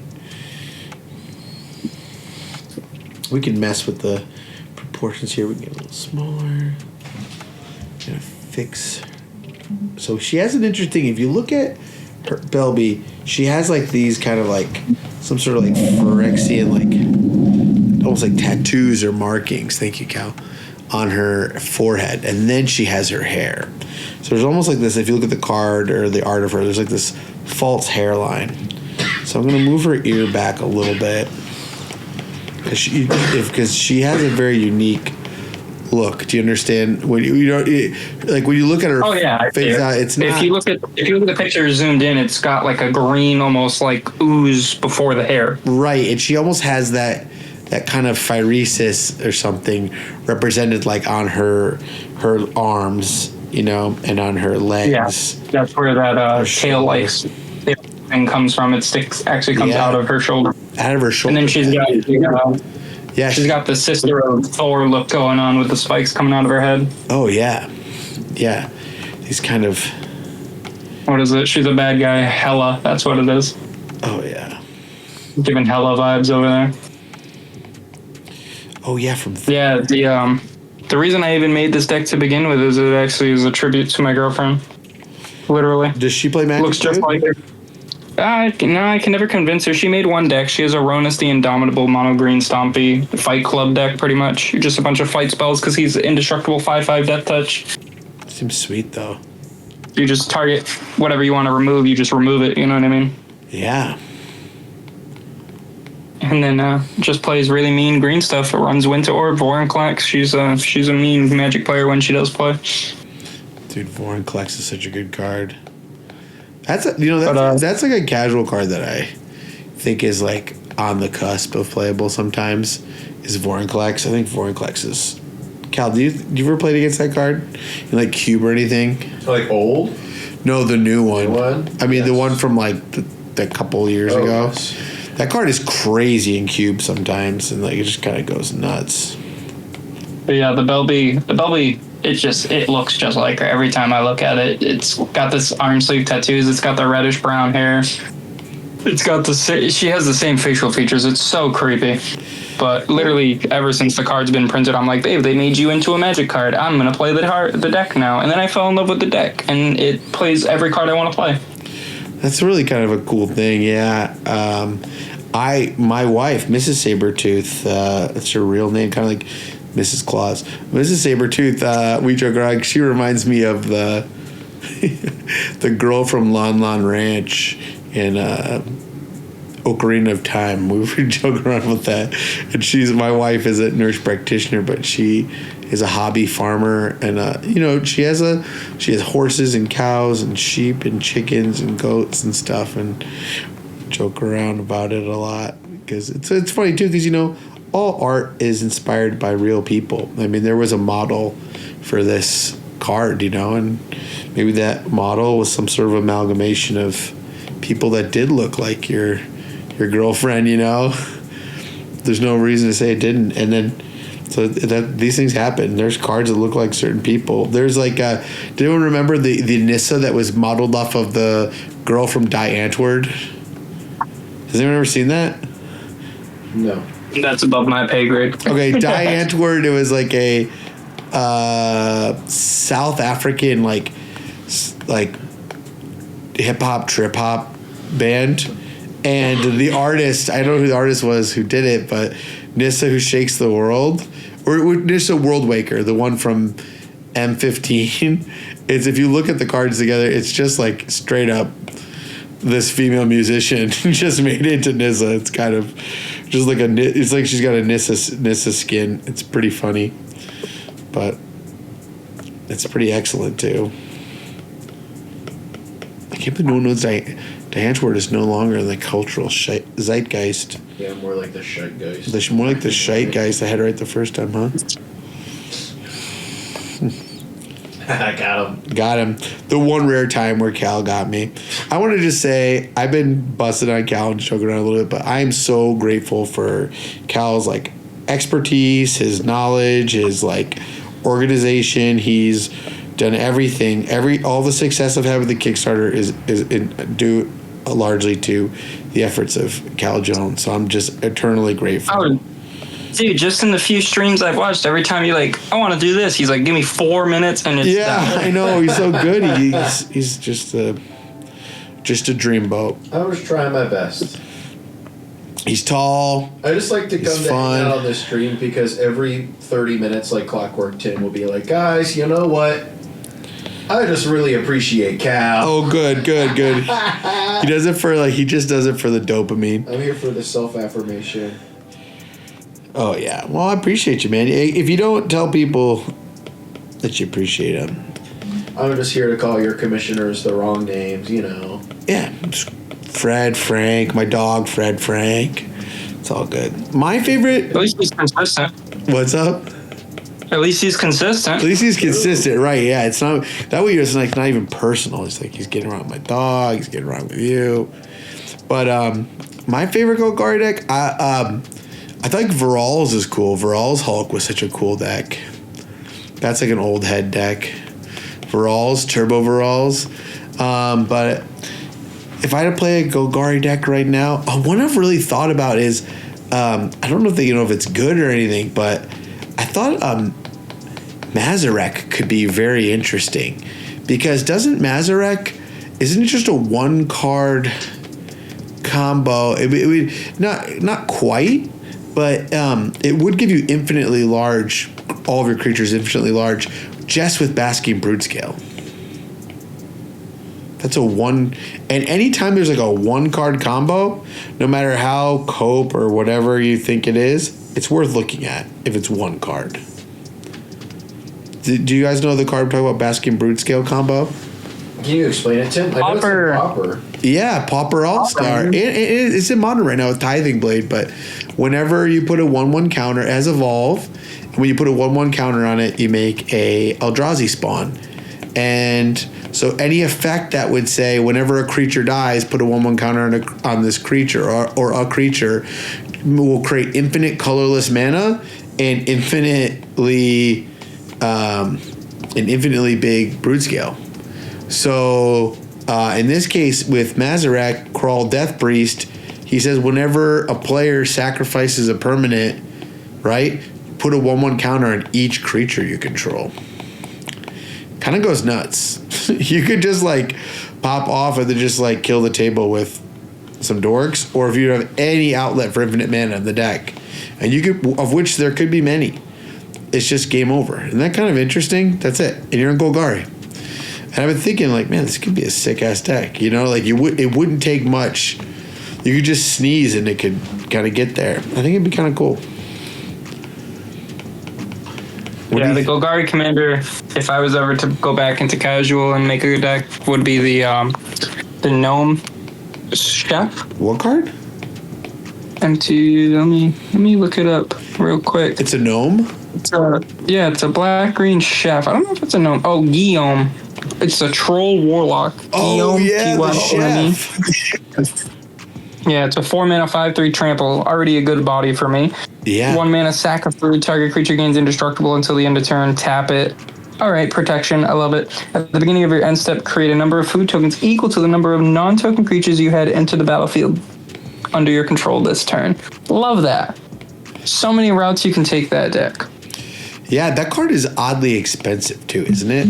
I'm pretty sure that card is like not bulk. 15. Yeah, $15. $15? Holy moly. That card is $15? Yes, sir. I knew that card was not bulk anymore. A full art version is $26. What the hell? Yeah. People like food decks. Just for an extended art. Foil is $20. Jesus Christ. Kind of crazy, huh? Am I missing the power of food? Jesus. Well, they've just built so many Food Matters decks over the last couple of years, and I think they're really popular in high power and casual tables. Yeah, you can technically also like break color pie with artifact synergies because they are artifacts. Cord for this guy. You could just be like, I'm black green Tron, boom. In Commander. My bedroom. We're getting the cord. Yeah, I think black. Well, you are in black green Tron, aren't you? Because you're playing Tron. Yeah, I'm not running Tron lands, but I'm technically black green Tron. I think of BELBE as black green Tron. You make so much mana, dude. I play Tron in Modern. I still have my Tron deck. You play Tron? Yep. What? Why aren't you playing? Then why aren't you playing Kinnan? Kinnan is basically Tron. I already have BELBE. I think I don't need to add. I don't need BELBE in blue. Blue BELBE. I do actually think Kinnan is just like Tron, in terms of just like what it wants to do. It's just like I'm just gonna like ignore everything and just advance my mana, and then just drop heaters until you're all crying. And it's kind of what it feels like when you're playing against it. Just mono heaters. There was a really great meme. You know the meme of like the two like muscular hands, like kind of clutching each other and like in unison and like solidarity. And the meme shows like the one hand, muscular hand clutching the other, and it says like, and then it shows you like what they're united about, and the meme shows like the clutching hands, and it says 7-year-olds or like 10-year-olds or something, and then it says Tron players, and what they're united over is like casting 7+ CMC spells. It just like kind of cracks me up. Because I love that. My best friend in Arizona, the guy who got yeeted by the turn 0 Jessica, he's a modern Tron player. In fact, when I first met him, I met him at the LGS. I just put my phone as Terran Tron, and he's still Terran Tron on my phone. I can't unchange it. Yeah, I think that's the aspect of the game I'm missing is I haven't been to the LGS to actually sit down and play in so long that I lack that like sense of community in the game again. I get it every once in a while with the Discord games, but well, I hope we can keep. Yeah, I know what you mean. It is important, and I hope our Discord can be a place for that. Really got some cool things going up. If anyone's listening up to this, we will be adding a Discord tournament. We will run it through our Discord, and everyone will be welcome. And we want to run it, like the Mox Masters from playing with power. I want to bring that aspect of the game back to the best of my ability. Dude, this chain of smoke goes hard. This is cool. Did you get it? Thank you, buddy. Yeah. Cal. Oh, Jeebus trying to attack my computer. Chib's attacking Cal's computer right now. Chib's gonna end Chib's my cat. Very cool cat. We love her. She's also an agent of chaos. She's also Chib the Destroyer. She's like Shiva. First time chatter, Corona 976. Ooh, is that my boy, the P-Hulk on the mat? Indeed it is. There's the P-Hulk. Look at that cute little face. Totally gross. The one thing I'll be able to bring you for Matt's is ridiculous ideas. Thanks for doing this, Frank. It's awesome. And anybody, and if anyone in chat thinks they want to do this, hopefully we're making the process easier to do and more fun. And just let me know. We're already booked. Cal, how far are we booked out now? I think we're booking February. We're into February now, so just hit us up.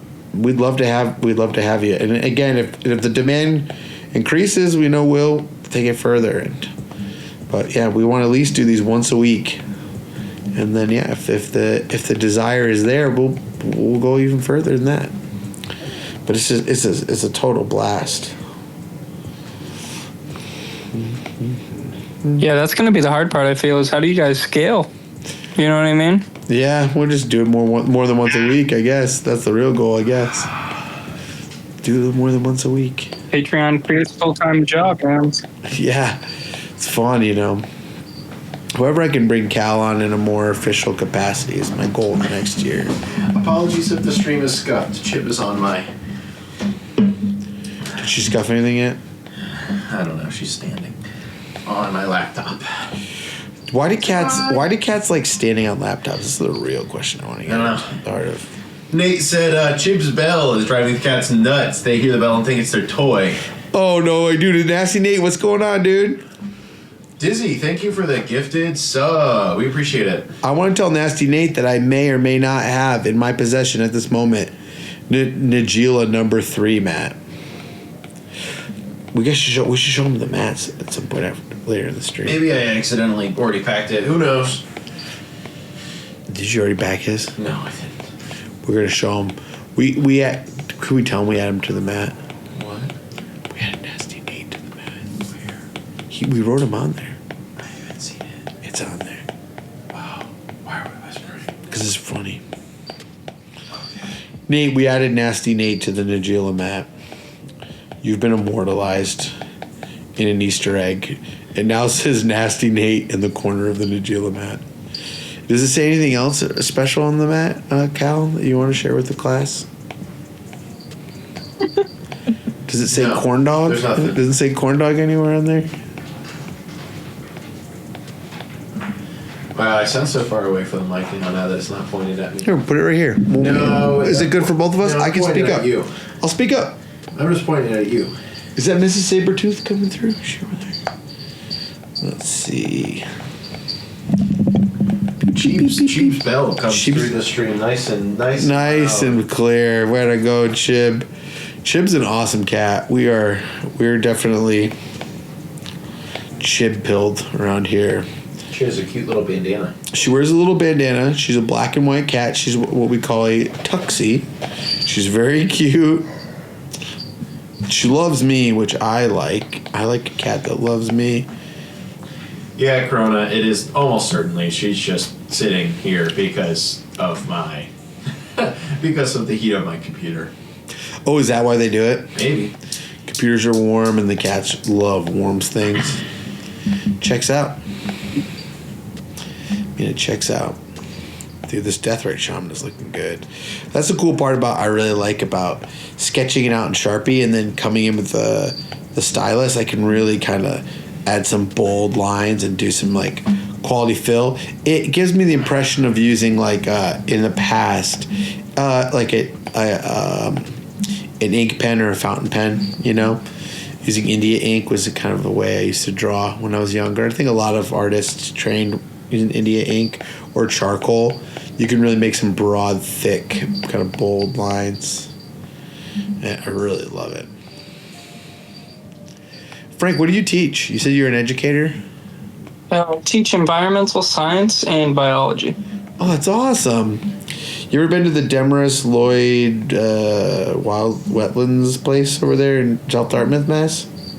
Yes, I have. Oh, cool. That's awesome. I've been there, too. That's sweet. Yeah, there's a bunch of stuff out here, man. It's actually incredible. We have SMAS right in the south end of New Bedford, which is a marine research center. It's actually a university where you can go and learn specifically about East Coast, like, saltwater life. And you're not too far from the Woods Hole Institute, right? Yep, Woods Hole Institute. I was just going to mention that one. Oh, really? Yeah. Yeah, we have quite a bit to do out here in terms of that. And that's not even, like, the Cape. The Cape is where things really get booming when it comes to the marine science side of things. Where do you teach? New Bedford High. New Bedford High, dude? That's awesome. Oh, yeah, so man. Cool. You teach high school? Yep. I teach seniors and sophomores. Dude, God bless you, man. High school's tough. I teach college. Yeah, college? I broke up a fight this morning. Oh, wow, dude. Way to go, man. Every single day. High school's tough. I coached high schoolers in football. And I like teaching the young guys. I mean, but high school can be tough. High school can be tough. So shout out to you. I taught younger kids before. I taught 4th, 5th, and 6th grade before I taught college. And I did like that. But man, I always thought high school was tough. So shout out. Yeah, it's kind of crazy, man, having my teachers that I had in high school as coworkers.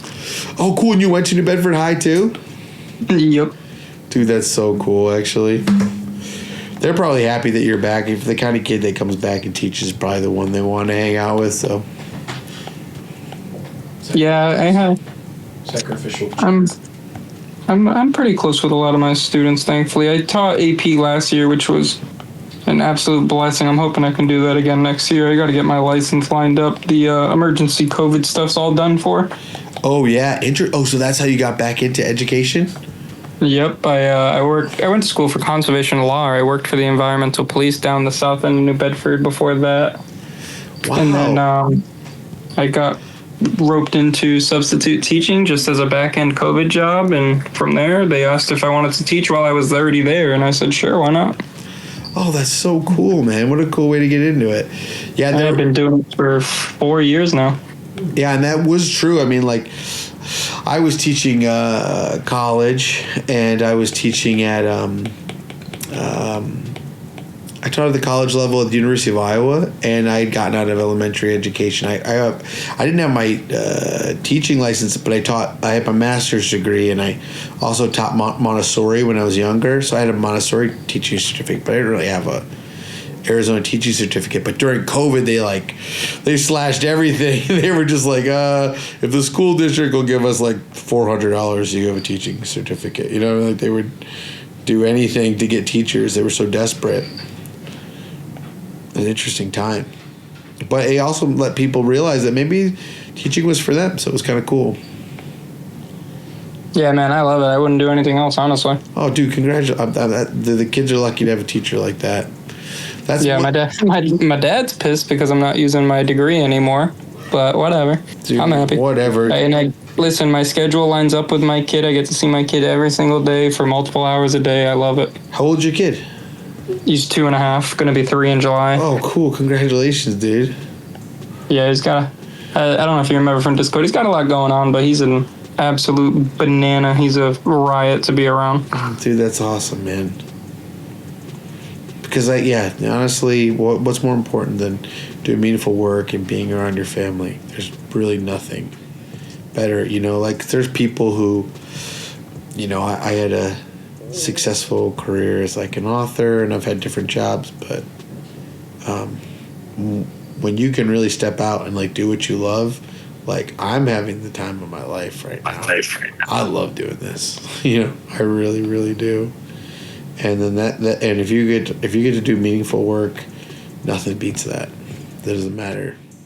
It's better than anything. Oh boy. Yeah, I have yet to meet an artist that's like as good as what he does and as chill and humble about it. You're incredible, man. Bro, I appreciate you saying that. That's why I jumped on the Patreon like immediately. Oh, dude, I was just like, thanks, yep, man.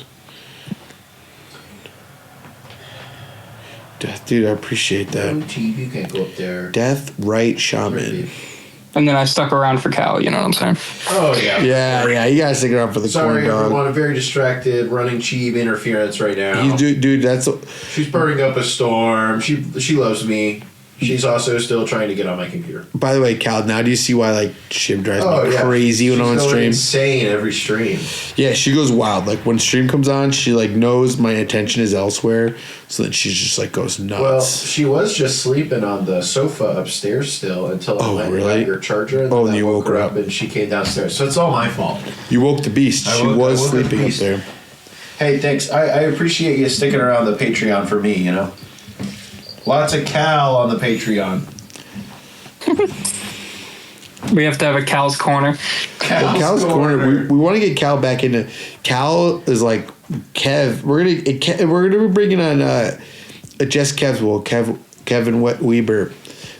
Man, he's gonna be joining us on streams as well because he's just a great guy. He's a great Magic player, incredibly funny, and he really does a good job to like. Anchor what we're doing, so we're gonna be bringing him on as well. Chib's Bell going crazy, man. But Kev and I were trying to get Kev was actually, shout out to Kev was here helping this weekend as well for this for the New Bedford event, but also helping with this Kickstarter fulfillment. You could see if anyone could see the room we're in. We're in a sea of playmat boxes. Tokens, stickers. We're surrounded by Gold Saber drip, the likes of which the world has never seen. It's kind of nutso here right now. So, but Kev was here this weekend as well, helping with the New Bedford event, but also helping with the Kickstarter fulfillment.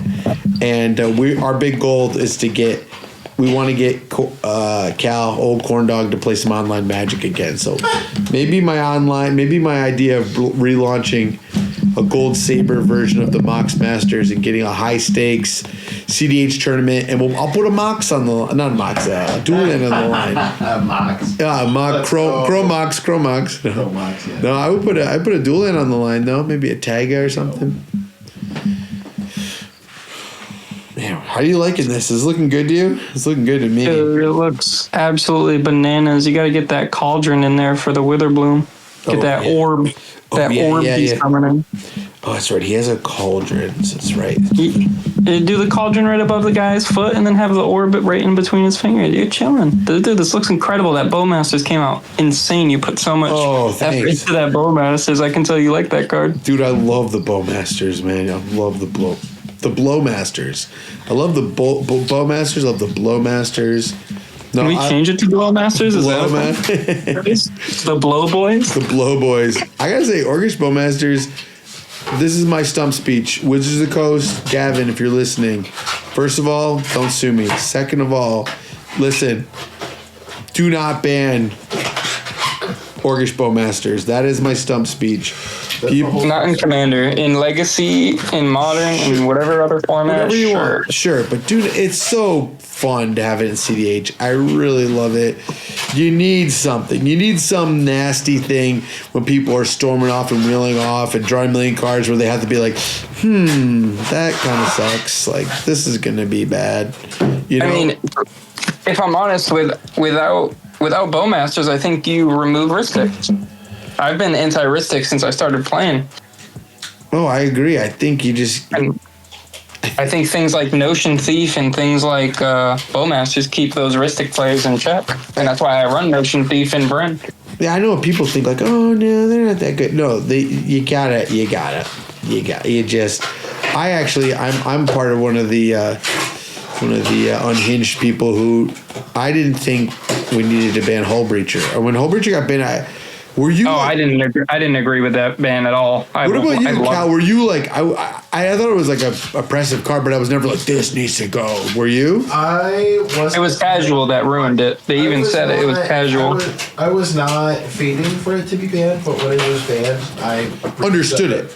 I breathed a massive sigh of relief because there was just like because you farted so many CDH games that I had played that were justified by like someone being like, well, the objective correct play for me here is the Hull Breacher wheel, and they get 7 cards and nobody else gets any cards and they get a lot of treasures, and then their 7 cards don't actually do anything or whatever. I know people say that, and that was the reason, like, you win but you don't win. What does anecdotal evidence mean anything? No, but I didn't feel that as much. I know it was said a lot, but I didn't feel it as much. I really felt like whoever Hull Breacher just did, got one, or I don't know. I don't know why it didn't offend me as much as some other things, but I think now, I mean, it would be pretty nasty because we would just get like Kinnan would just be Hull Breaching us. Kinnan would just like beat us with a Hull Breacher now, and I'd be like sad about it. But I wasn't like feeding for it to be banned, but when it was banned, I was like, fair enough. That's probably one of the most miserable gameplay creating cards they've ever made. It is cool though. You know what? But what about it being cool? I don't think it's very cool. You don't think the art is cool? Like this cool, like this crazy, like merfolk, like clutching to the edge of the ship, and the ship is like at sea, and they think like, oh, I thought I heard something. I guess we're safe. And then like the Hull Breacher's I think he's like, draw those cards, matey, and then it fucks him over. Dude, it's sick, dude. I think the art's cool, but you know what I really want to know? What was the cycle? I wonder if Gavin could tell us, or Mark Rosewater. Apparently, it was a whole cycle, but only 2 got printed. Did you know that, Frank? What was that? There was a whole cycle, but only 2 got printed. It was Oppo and Hull Breacher. They had a whole cycle in that set. For every color, had a 3-mana flash, do something annoying card. Oh, I wish. That would have been amazing. I can't imagine what the white one. The white one would have tickled me in the correct spots, man. Oh my God. I know. I want to know what they were. Apparently, the only ones that made it to card form, Cal, were those 2. I bet it was draw power in white, and they were like, "Don't you dare!" Yeah, I wonder. Well, I guess. What do you think it was? Archivist is kind of spiritually one. It's not super annoying, but it is a white flash creature. But these ones were right. But I guess what they were doing was they were kind of hampering one aspect of the game. Oh, sure. All like, 5 of them were some sort of hate bear, and I wonder what they were. I don't know. Because that's my you get to ask one question at a convention. Yeah, that's what I want. I'll be like, what were the other ones? Yeah, if anyone finds out what they were, let me know.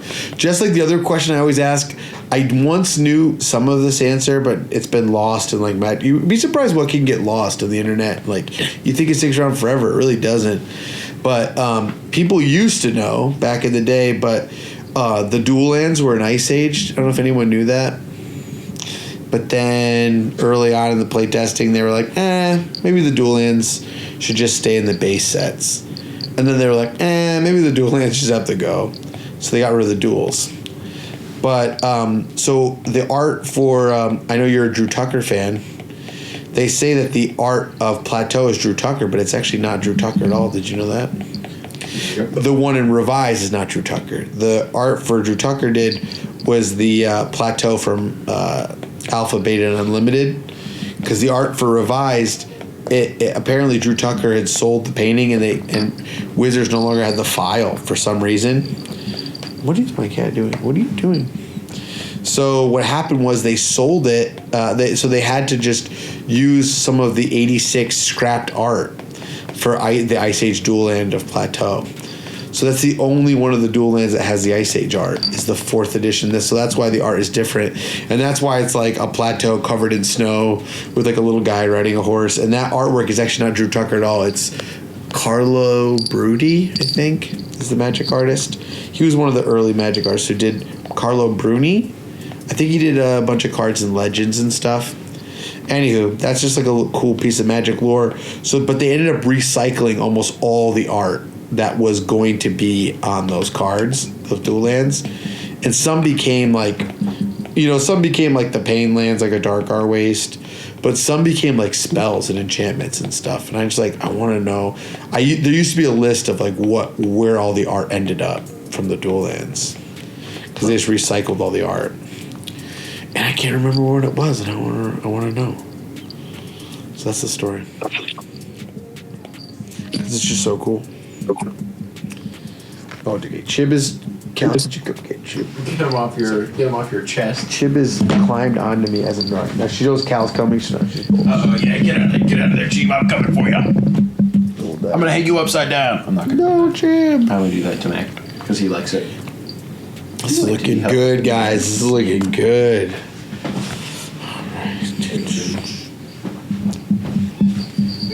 Yeah, I agree. Dude, I love that. That looks insane. It's looking good, huh? I gotta get some type of a ballista reference in there for Oh, McKay. yeah, we have to. I got a few Easter egg ideas. Yeah, what you thinking about? So I mentioned the helmets of the Shadow Spear and Conquistador. Yep. Even if they're just plopped on one of the pores of Protean Hulk, you know what I mean? Some trophies. Sure. I love, my favorite card ever printed in Magic is Thorn of Amethyst. I'd love to have that literally anywhere. Let's do it. It's coming up. And then God Pharaoh statue, I feel like that's a staple of the deck since day one. It has to be in there somewhere. And then the final one, I know I have a lot of ideas. I'm sorry. This is how my ADHD brain Don't be runs. sorry. The other card that's been super precedent in the deck is the Hoarding Broodlord. I'd love to have him biting one of the big bulbouses, spores, whatever you want to call it. Oh, yeah. Just a tiny little dragon nibbling away. So I want to put BELBE, the font right here. We'll fix that up. Yeah, we can put the Broodlord over. I didn't ask last stream, what is this? Is this like a grid to see where things fit? Yeah, yeah. I kind of like you kind of see how the drawing is framed by it too. Do you see what I mean? Yeah. Everything's got like a quadrant or something like that. Yeah, it kind of balances the drawing. Chib, is she happy or mad at you right now? What do you think? She's licking me. All right, that's good. That's a good sign. That's a good sign. That's a good sign. And she's purring? Yep. Oh, that's excellent. Nice work, Cal. Because if Chib was mad at you, you're fired. No. You're fired, Cal. If Chib, and I'm like, hey man, it's not my choice. It's Chib. Well, Chib has a lot to say right now. Dude, she's got a lot to say. She should just Just a little cat with a little bell. A lot to say. Put that God Pharaoh statue in here. Do. So I'm cool. It's cool that you figured out how to get this source thing in here, dude. Oh, thanks. You need to rotate your iPad. I thought rotate it. Is that good? Okay, cool. Yeah. Chib, how you doing, girl? Oh, I gotta fix it Let me up. pull up this God Pharaoh statue. God. Real tiny.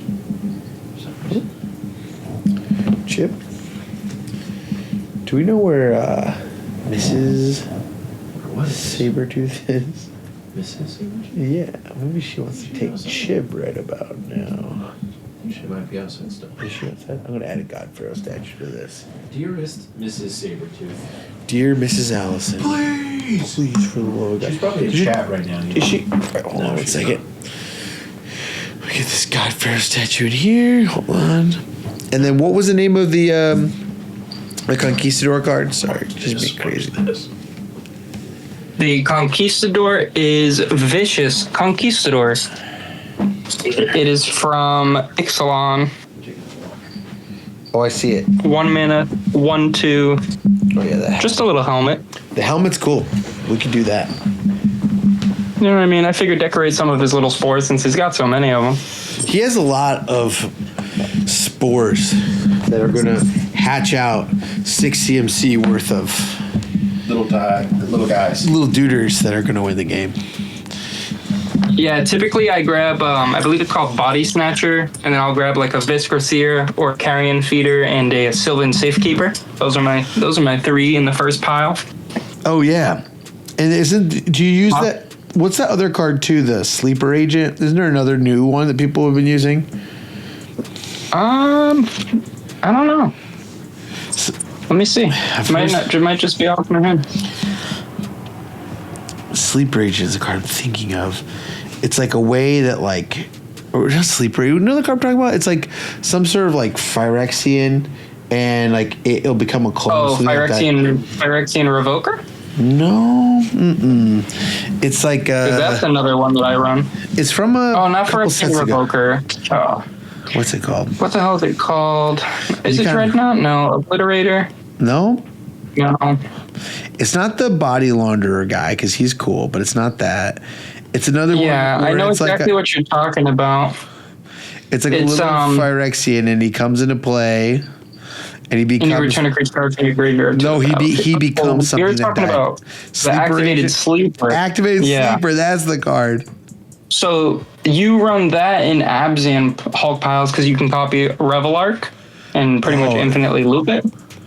That's what you do. Cool. Yeah, because that's what Carador is actually running now. People still play Carador? Oh yeah, there's at least one guy on the planet doing it. He's got a primer out there. Dude, God bless him. Because I reference it every once in a while. Dude, Carador, way to go. What a Chad. When the whole world's against you and you're still like, no, dude, I'm faithful to Carador. I know when Carador was like S tier, and I will never forget. The art of Carador is really cool, though, I will say. It's like a ghost centaur. I mean, come on, dude. Ghost centaur, that's sick. Dude, his wings are huge. I'm looking at this card, and these wings go crazy.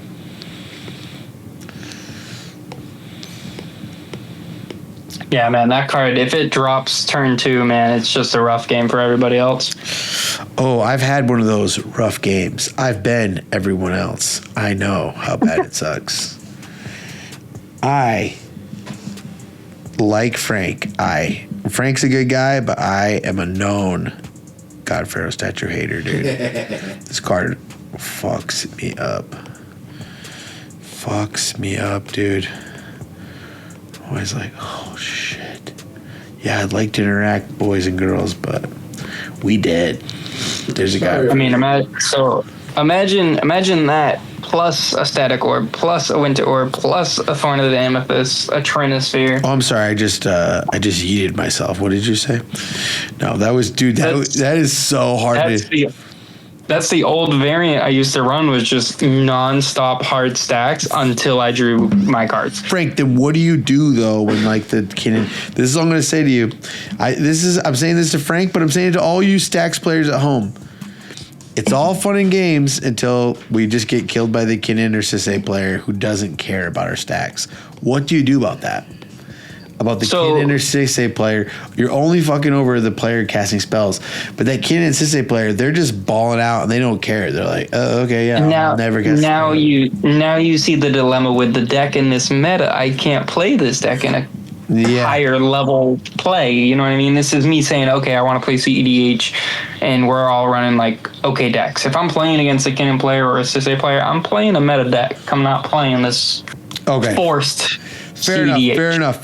Because that's where I've been getting wrecked. Is like, yeah, the most I can say is same way we used to deal with Tymna Thrasios when Thrasios' 4 and flip used to be such a problem, was just creature abilities can't be activated, and you run every single way you can stop that, and you do it.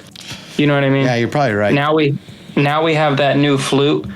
We have Curse Totem. That's right. We have Null Rod to reduce the mana that they have available to them. That's true. I forgot about the Disruptor Flute. That's actually a pretty cool piece. Yeah, it only works for some decks, but that really, when it was a Tymna Thrasios meta and every single deck ran Flash Hulk, that's what you did, because if you were able to stop the Flash off rip, you had to hold down Thrasios. back then there was no deadly relics or fierce guardianships. You know what I mean? Sure. There was no free magic was not a thing besides force of will, and that's really it. Somebody was saying that, like, we're at the Cal, do you remember this weekend they were like, oh, Rogue Wreck's a problem. Like, if a card needs to get banned, it's Rogue Wreck. I don't feel like Rogue Wreck is a problem anymore. No, because then everyone just switches to freaking 14th Doctor and runs K9. Oh, yeah. Oh, gosh. I actually, well, too soon. I got beat by the 14th Doctor this weekend, so too soon. I have it right in front of me. I just bought it yesterday. Dude. I just traded for the 3rd Doctor, 8th Doctor, 15th, and K9. They'll all be in next week. I love Sans Black. I am Sans Black anti-black cool. traditionally. But you're there's never been... I've been playing Golgari since day one. I've just petered off. This is just one deck that I'll never dismantle because of the sentimental value. And it's sick. It's such a you can do whatever you want to type deck. That's I think the best part. Sure. Oh yeah. For real. Like we were talking about earlier with the Eldrazi that can just be slotted in and oppress a table out of nowhere. Yeah, I think that new Ulamog is like one of the most compelling cards that lately for this deck, you know. And I've seen some other CDH decks run the new. Oh, I'm trying to remember what it was I saw running the new Ulamog because it's just an objectively powerful card. Yeah, what was it? One of the first games I was testing Valkavoth in was on Spell Table Discord, and one of the guys, no one had ever heard of it except for one guy. He was like, oh, dude, it's just a hollowed Ballista Protean Hulk. He's like, just get rid of the graveyard. And I turned to Valkavoth, and he's just like, yeah, can't do anything about that. I lose. I'm like, oh, okay. Isn't it kind of like is a Bolas Citadel for your opponent's graveyards, right? Yeah, literally. That's sick. That's so sick.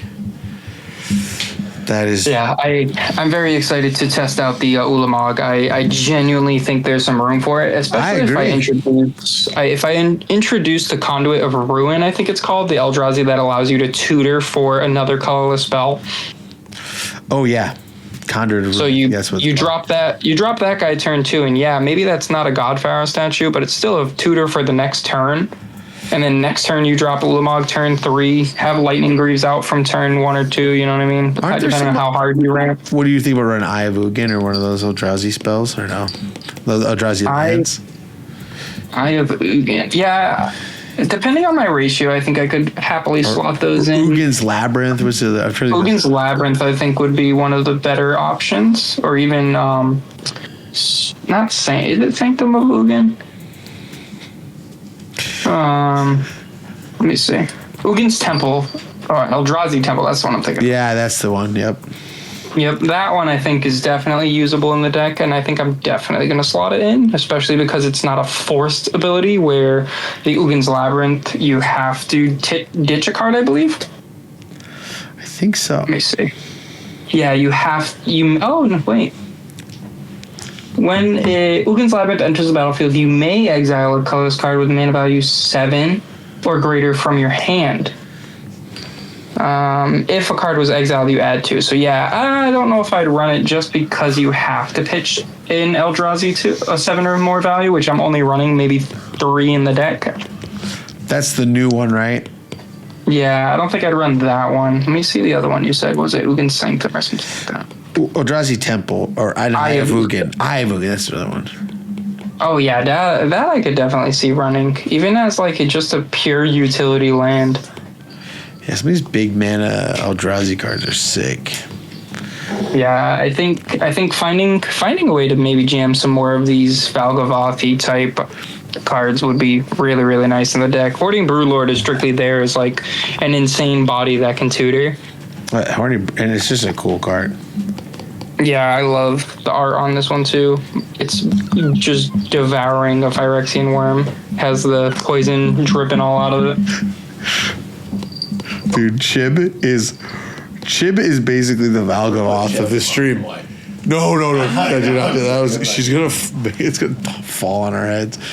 No, I know you're joking, but I still have to panic. We're taking a little walk, Cal's taking a little walk, taking Chip walk. Maybe he's gonna miss Sabretooth upstairs and deliver. She's outside? Yeah. Chib is terrorizing the stream.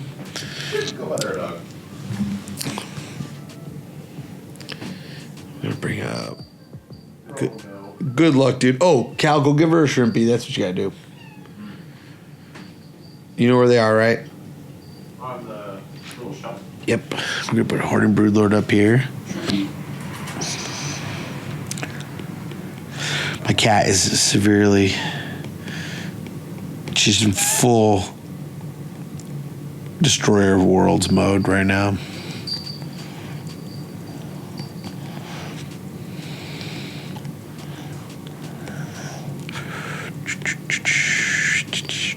Oh yeah, dude, he just fits the theme even of the art.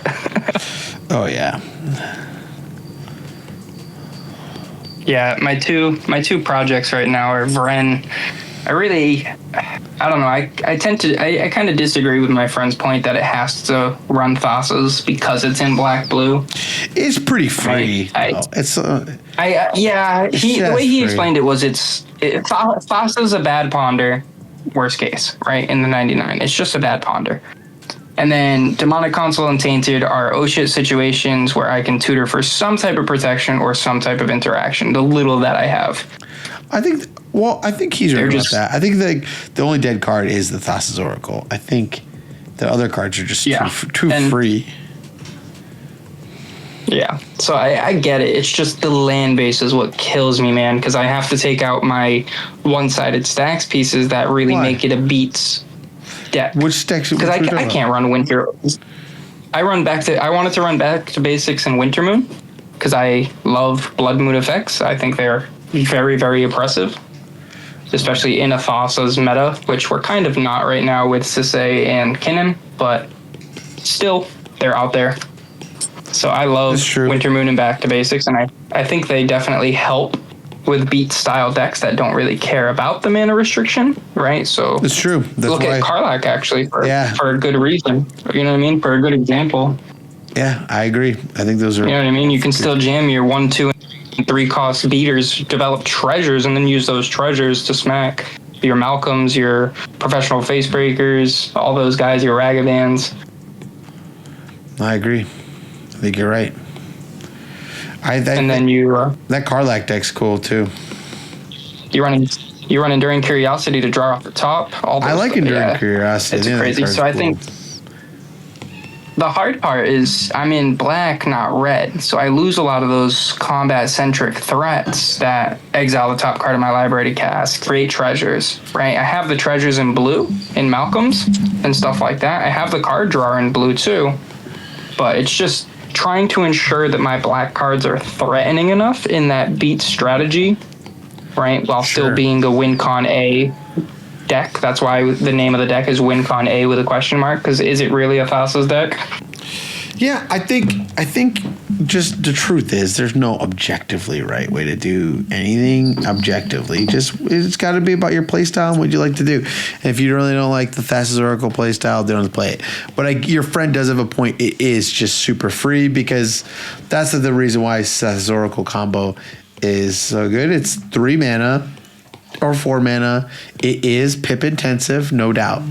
But it's also super, super free. And I think that's why it's become so ubiquitous is that just the cards you like, the reason why maybe it's more popular than like, let's say, another 2-card combo like Twin Flames, dual casters. Oh, Twin Flame dual caster. Yeah, that's a big one. Or just another good, or Wither Smog.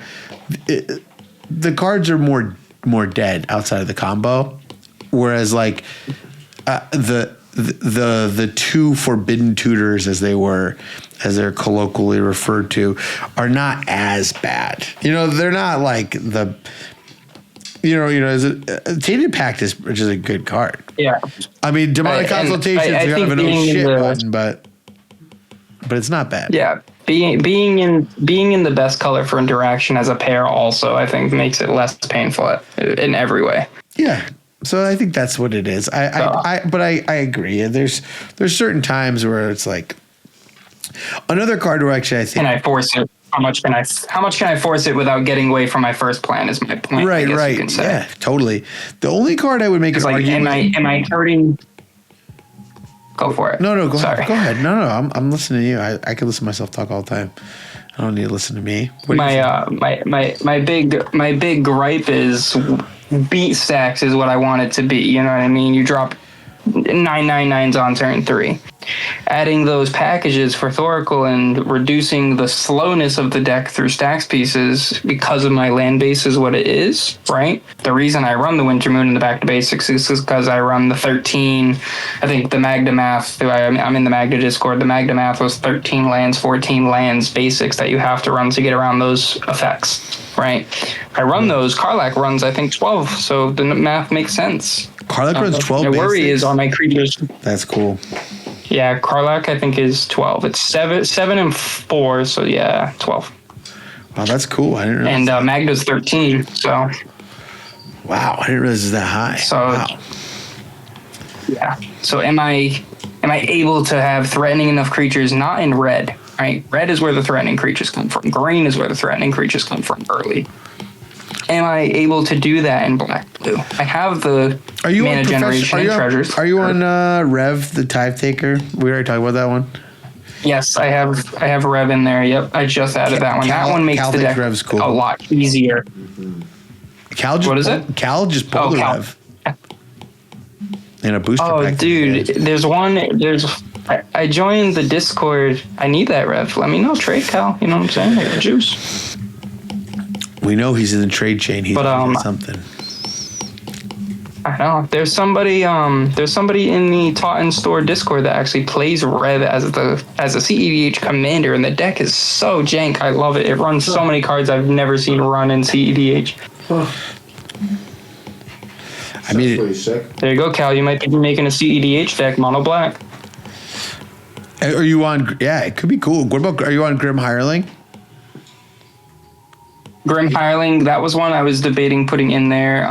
You attack CMC. So much, dude. Though, why not? You attack. Yeah. You're fourth.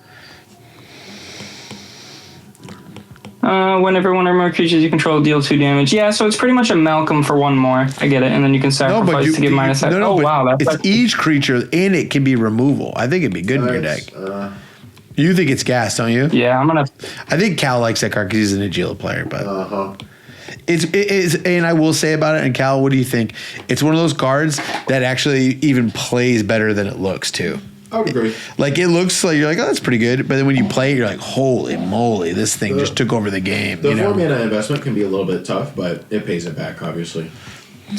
Yeah, that's my issue right now is my creature base is getting higher and higher cost because that's where the threatening creatures are in those colors. Yeah. You know what I mean? You have Toxrill at 7, you have Shieldred at 4, you have the other Shieldred, the plain Shieldred at 5 that does exactly what my deck wants to do. I have Rev at 4, I have a few other creatures at 4. My 4 is where my deck is, you know what I mean? The average CMC of my deck, not average total, but creature-wise is 4. Wait, you're on Toxrill? Yeah. Good Lord. If you're on Toxrill, you got to play Rev now. You got to play. I'm not going to hear any of these CMC talks from you now. Now we've got you. You got to play Rev. She seems so cool, dude, and you got to try out. Yeah, she's in the 99. She's going to get a test run, see how it works. She's cool, man. I wish I could. I can't get on my Mox Field right now for some reason. It's being like this. This is looking good, man. I think we're ready to add the last color. I'm on that new combo piece that Rakdos uses, the Prime 1-drop that comes back. You pay 1 whenever you cast a crime or something, commit a crime. What card? Oh, what the hell is it called? Rakdos runs it. It's a 1-drop crime card? Yeah. It's a commit a crime zombie. Where is it? Right here. Forsaken Miner. 1 mana 2/2, can't block. And whenever you commit a crime, you pay 1, return it to the battlefield from your graveyard. So I'm on that for early Phyrexian arena plays, as well as the create a map spy. Oh, the the 1 mana blue card. Yeah, the pirate, and that's to enable Mox Field easier, as well as have another Phyrexian outlet, so I can turn 2 Phyrexian tower and cast Vren turn 2. You know what I mean? Into a turn 3 potential Void Whip or Sack, instant speed, whatever I want. And then also that Spyglass pirate is a pirate, so he triggers Malcolm on treasures if I choose to keep him and fight with him that way and just ping for 1/1s until I get what I need. You got Malcolm in the 99? That's nice. So, yep, both Malcolms I believe are in the 99. It's because again I'm missing red. I don't have all those Ragavan, the Professional Facebreaker, the what's the Captain Pirate that makes treasures whenever it attacks. Yeah, Lannery Storm's nasty. I love that card. Are you on? I don't have those, so I gotta. Are you on? Trying to think something that generates mana in black. That's. Are you on the Warren Soul Trader? Because you're already making all those rats. I don't know if you. Warren Soul Trader in Najil is another card that just like goes crazy with mana. I don't know if you're familiar with it. The hard part for me. Yeah, I know that card. The hard part for me is I really don't want to sack my rats. Yeah, you're right. You know what I mean? I know. You don't have really good sack fodder, but the mana is crazy on that card. Yeah, so some of the creatures I'm on, I increased my 1-drop count for Phyrexian Tower. I'm on Forsaken Miner. I'm on Siren Storm Tamer, which counters target triggered ability. What Shambling Ghast? That targets a creature I control. Shambling Ghast? Shambling Ghast? Doesn't that one make a treasure when it dies? Man. 1 mana? I think it does. Am I wrong? Yeah, that is a good one. I run that in my mono black Shirai deck. Yeah. Casual combo. It's kind of a cool card. I say casual combo. You hear that shit? You can have casual combos. It's a Pauper Commander that combos. I don't want to hear it. Dude, Pauper Commander seems cool. I kind of think it's pretty sweet. I'd love to play if anybody wants to. There was a PCDH tournament at Punt City last year. It seemed really cool. Did you hear that, Cal? Shambling Ghast. There was a PCDH tournament at last year at Sealed. It was. I'm not at Sealed. I think it was at Punt City. It was really cool. Well, apparently it was really well attended and went crazy. So a weird creature I'm on that I would love an opinion on. I don't know if it actually works. Is Rotten Mouth Viper. Oh, that card seems cool. It's the new one, right? From Bloomburrow? Yeah. That card seems cool as hell. So I'm on the 2 Bloomburrow cards I added were Maha. The creatures your opponent's controller have base toughness 1. Yeah. Yep. That one's perfect for this deck. And then the other one was the Rotten Mouth Viper. Both seem really cool. I can technically sack a few of the creatures in this deck and not give a shit, right? The early miner, the spies, the pirates, all those guys have early game interactions. Yeah. They're not really there for the long game. So I can sack those to get this guy out earlier. They're there plus for my a short rats, time, not a yes, long time. they're still sackable. You know what I mean? They're not there to be sacked, but they are sackable if this is going to be a higher payoff early. Sure. Could you read the Viper to me? And when it enters them. Yeah, so as an additional cast to cost this spell, you may sacrifice any number of non-land permanents. So even my artifacts, right? I don't need this Jeweled Amulet anymore. Bye. Or the map. This spell costs... Yeah, or the map, exactly. The spell costs 1 less to cast for each permanent sacrificed this way. When Rotten Mouth Viper enters or attacks, put a blight counter on it. Then for each blight counter on it, each opponent loses 4 life per blight counter, or they sacrifice a non-land permanent per blight counter, or discards a card per blight counter. So you choose one of those 3 effects per blight counter. Whoa, that could be cool in like if you were playing like Prosh, and you just like sack all the the kobolds, and then they have to, you basically like build your own Torment of Hailfire them. Yep. The only reason I'm debating the card is it too slow? Yes, it enters with a blight counter, but it doesn't have haste. I don't run Lightning Greaves, which I could, I guess. Whatever. The art is sick. The art is sick. Don't forget. Cool art matters. Rotten Mouth Viper is really cool art. It's a 6/6, so it's a notable body. Who else is finding out that Bloomburrow is like low key like one of the best sets to come out? What do you think, Cal? Oh, Bloomburrow's nuts. If I was to buy any sealed product right now, I'd be buying Bloomburrow. Personally, there's so many cool cards. That or Thunder Junction. Oh yeah, the big score. I love has some Thunder cool Junction stuff. for the Big score. the modal cards and then the big scores. Oh Yep. yeah, there's some cool cards in that set too. You're right. I'm running Braids, the Arisen Nightmare. That card's That's a great awesome. value. Oh, I love that card. Sorry if I came through too loud on that one. Nashi Moonsage I'm running for a value engine. Another card I'm testing is Magus of the Abyss. What is that? I know. 4 mana, 4/3. What does it do? At the beginning of each player's upkeep, destroy target non-artifact creature that player controls of his or her choice. It can't be regenerated. So yes, it gives the opponent power, but it's a recurring kill spell that I don't have to actually do any work. Plus, I just love. And it's a 4/3. It's a notable body to swing in. That's actually pretty sick, dude. Are you on? That's really sick. The other thing I was wondering is, are you on? So you said you're on Braids Arisen Nightmare. That card's awesome. And there's ways for you to easily break parity on that.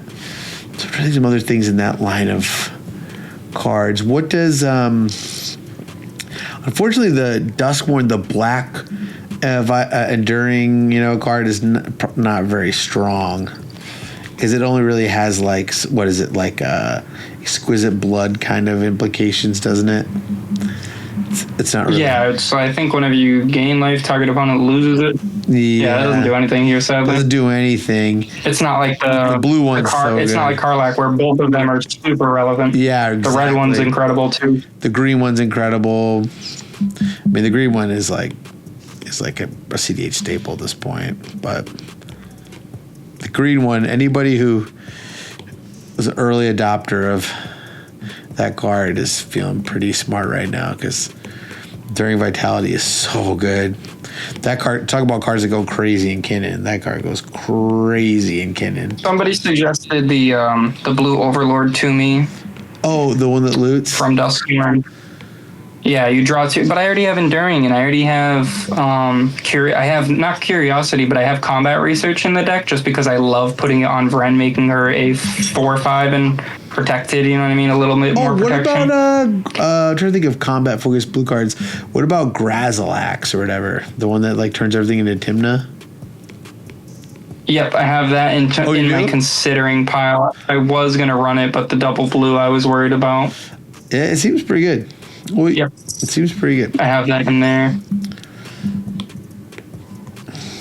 I have one more I do have in here, but I'm worried about the toughness. Is Hunted Bone Brute.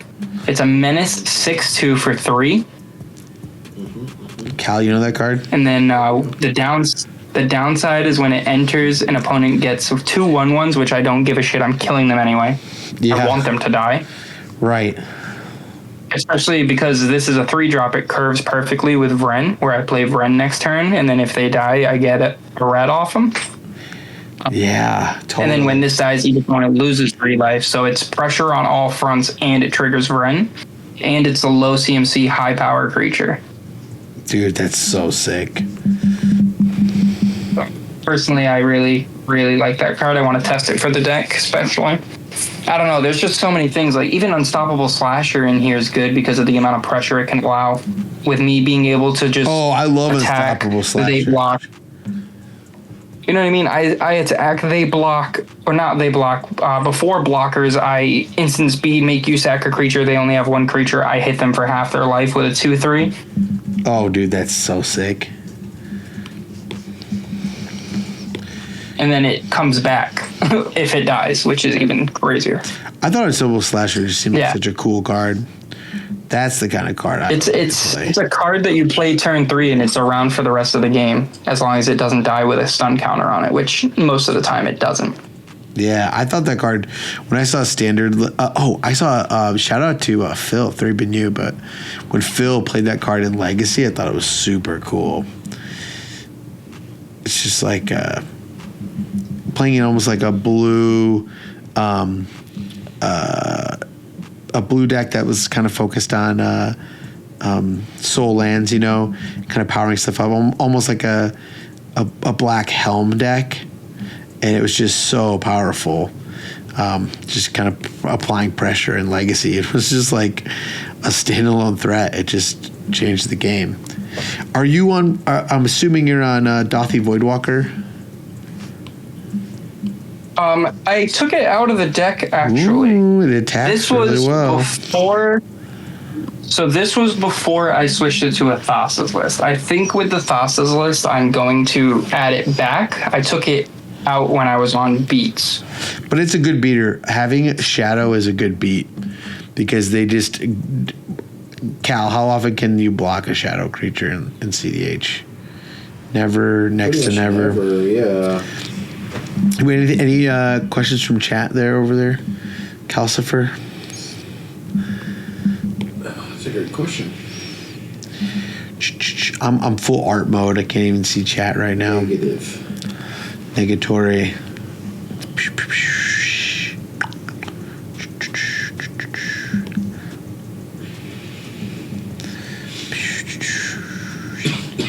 See, that's why I just read the chat. I would say don't stray away from PDH, right? My Shirai deck is Pauper EDH, and I can still absolutely destroy the shit out of everyone. Dude, that's sick, dude.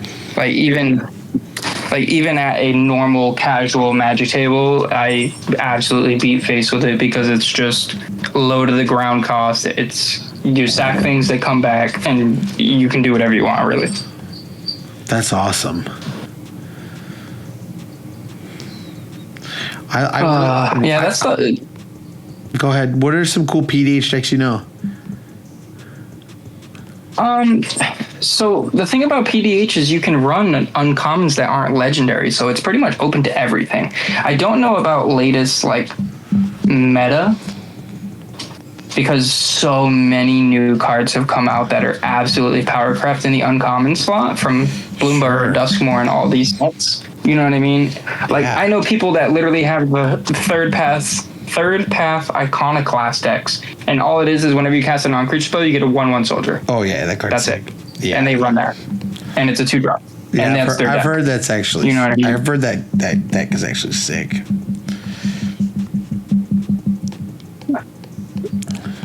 Yeah, it's tough to say what stands out right now because I haven't actually played in the meta.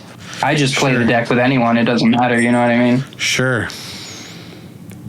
I know Winding Constrictor used to be a thing where you just literally just pump 1/1 counters.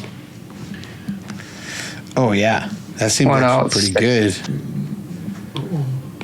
Again, it's not a competitive format really. It's more of I want to jam this card into the command zone. This is how I can do it. I'm gonna have fun. You know what I mean? I usually see a lot more this is my favorite card and I can use it as a commander deck list than I do see this is my infinite combo Pauper EDH. Yeah, it's more like a Brewer's Paradise. You feel? Or pet card format.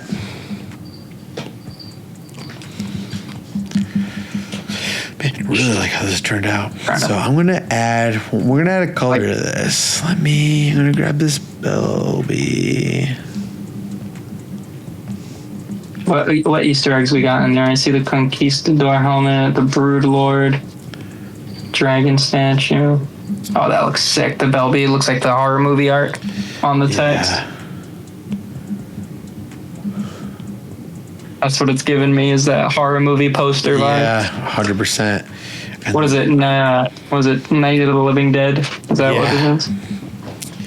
Dude.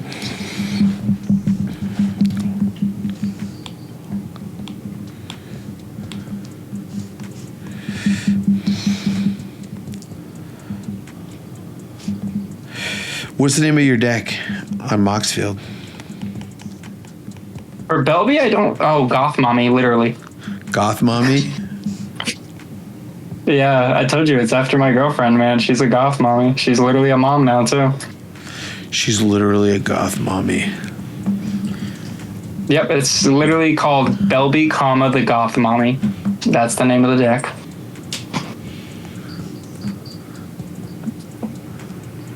And I will add it in chat to prove it.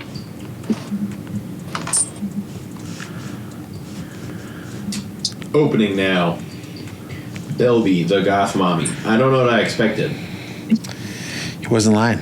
Goth Mommy. That's what I'm saying. And then let's bring in this Leia. Let's get the horizontal. Let's get that orange from our friend. Big. Sorry, one sec. Hey.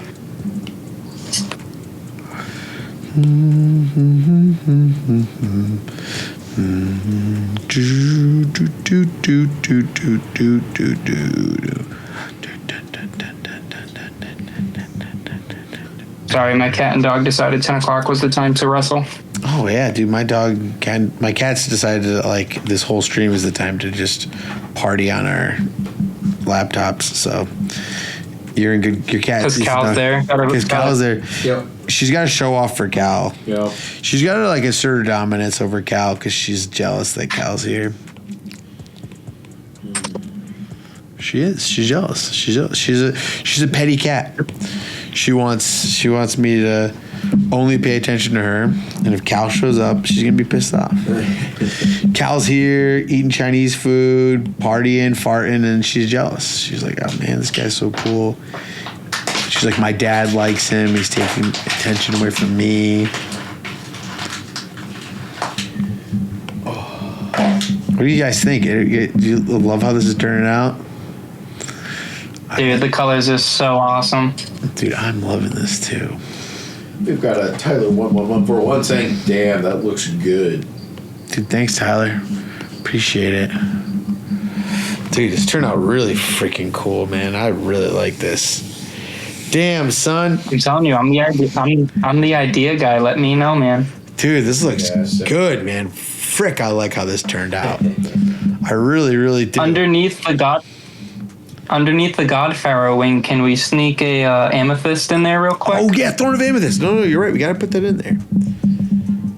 That's my magic card. If I had to choose one card to like live with for the rest of my life. You said it. I just totally forgot. No, you're good, man. You have no idea how much I appreciate it. It looks insane. I'm so excited to hold this thing in person. We gotta put the Thorn of Amethyst in like a prominent position. It needs to go here. Peep, peep, peep. All right. I love how I have an observation at school tomorrow, and I'm supposed to like really prepare something, and I never did it, and that was what I was supposed to do tonight. Well, we did this, but it's mad, and I have ADHD, and I got distracted. I tell you what was more fun? Preparing for an observation. Boring. I work because of my ADHD, I work best under pressure anyway, if I'm honest with you. Hey, dude, I know the feeling.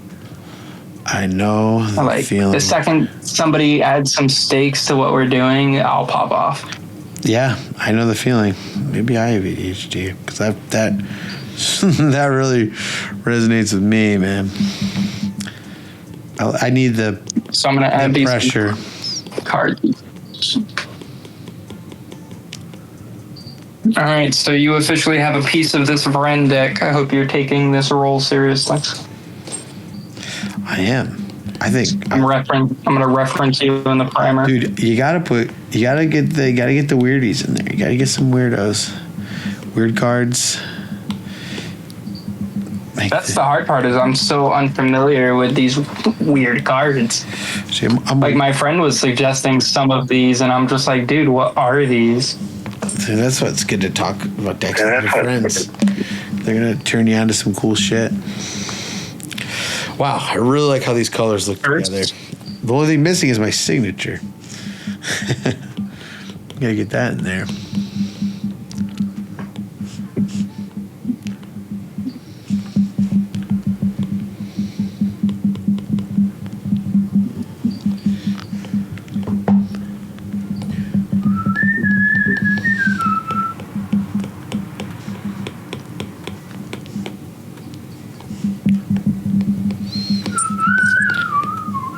Cal's whistling sounds good, doesn't it?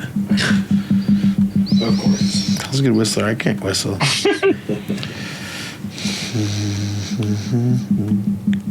Is whistling home on the range? Oh yeah, he can whistle. Oh yes.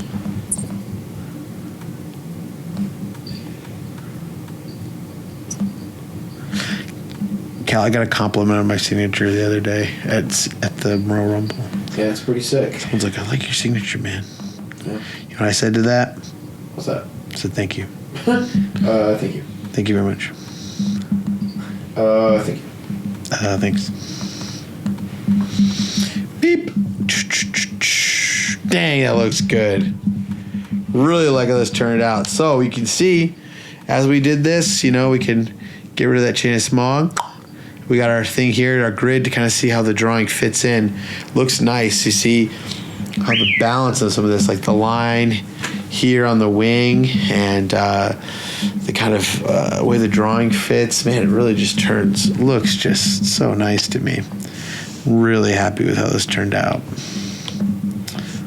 I love that color choice. Going with the chain of smog concept is so perfect. Yeah, I really agree.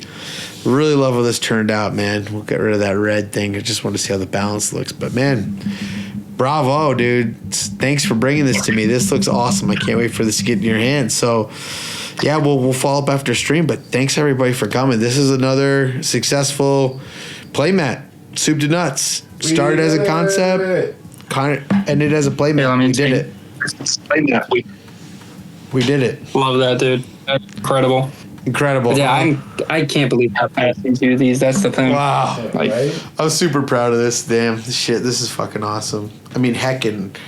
you need any more good ideas, you let me know, brother. Dude, well, I appreciate it. Frank, thanks for your support as a patron. Thanks for your ideas. Thanks for bringing. Yeah, man. Thanks for being a creative brewer. Thanks for making this game that much more fun. Thanks for joining us on Patron Game Night. If anyone else listening or watching on Twitch or YouTube wants to help support us, subscribe to the Twitch, subscribe to the YouTube channel, and hit up Gold Sabertooth on Patreon or Cal at caljones.com and schedule a session. We'd love to do this. You can do this at the $100 tier. If you join for a little bit, we can pay for your mat, or you can just pay up front and we can get it done. But this is something we like to do. We like to help, as an illustrator, take people's visions, their creative inspirations, because everyone is creative. The idea that like only some people are creative, no. Everyone has a creative mind. Everybody has dreams and interests. But the truth is, it's the job of illustrators to help bring their visions to reality. And that's what I can help do here in this little way, in a kind of unique, strange space of Magic the Gathering.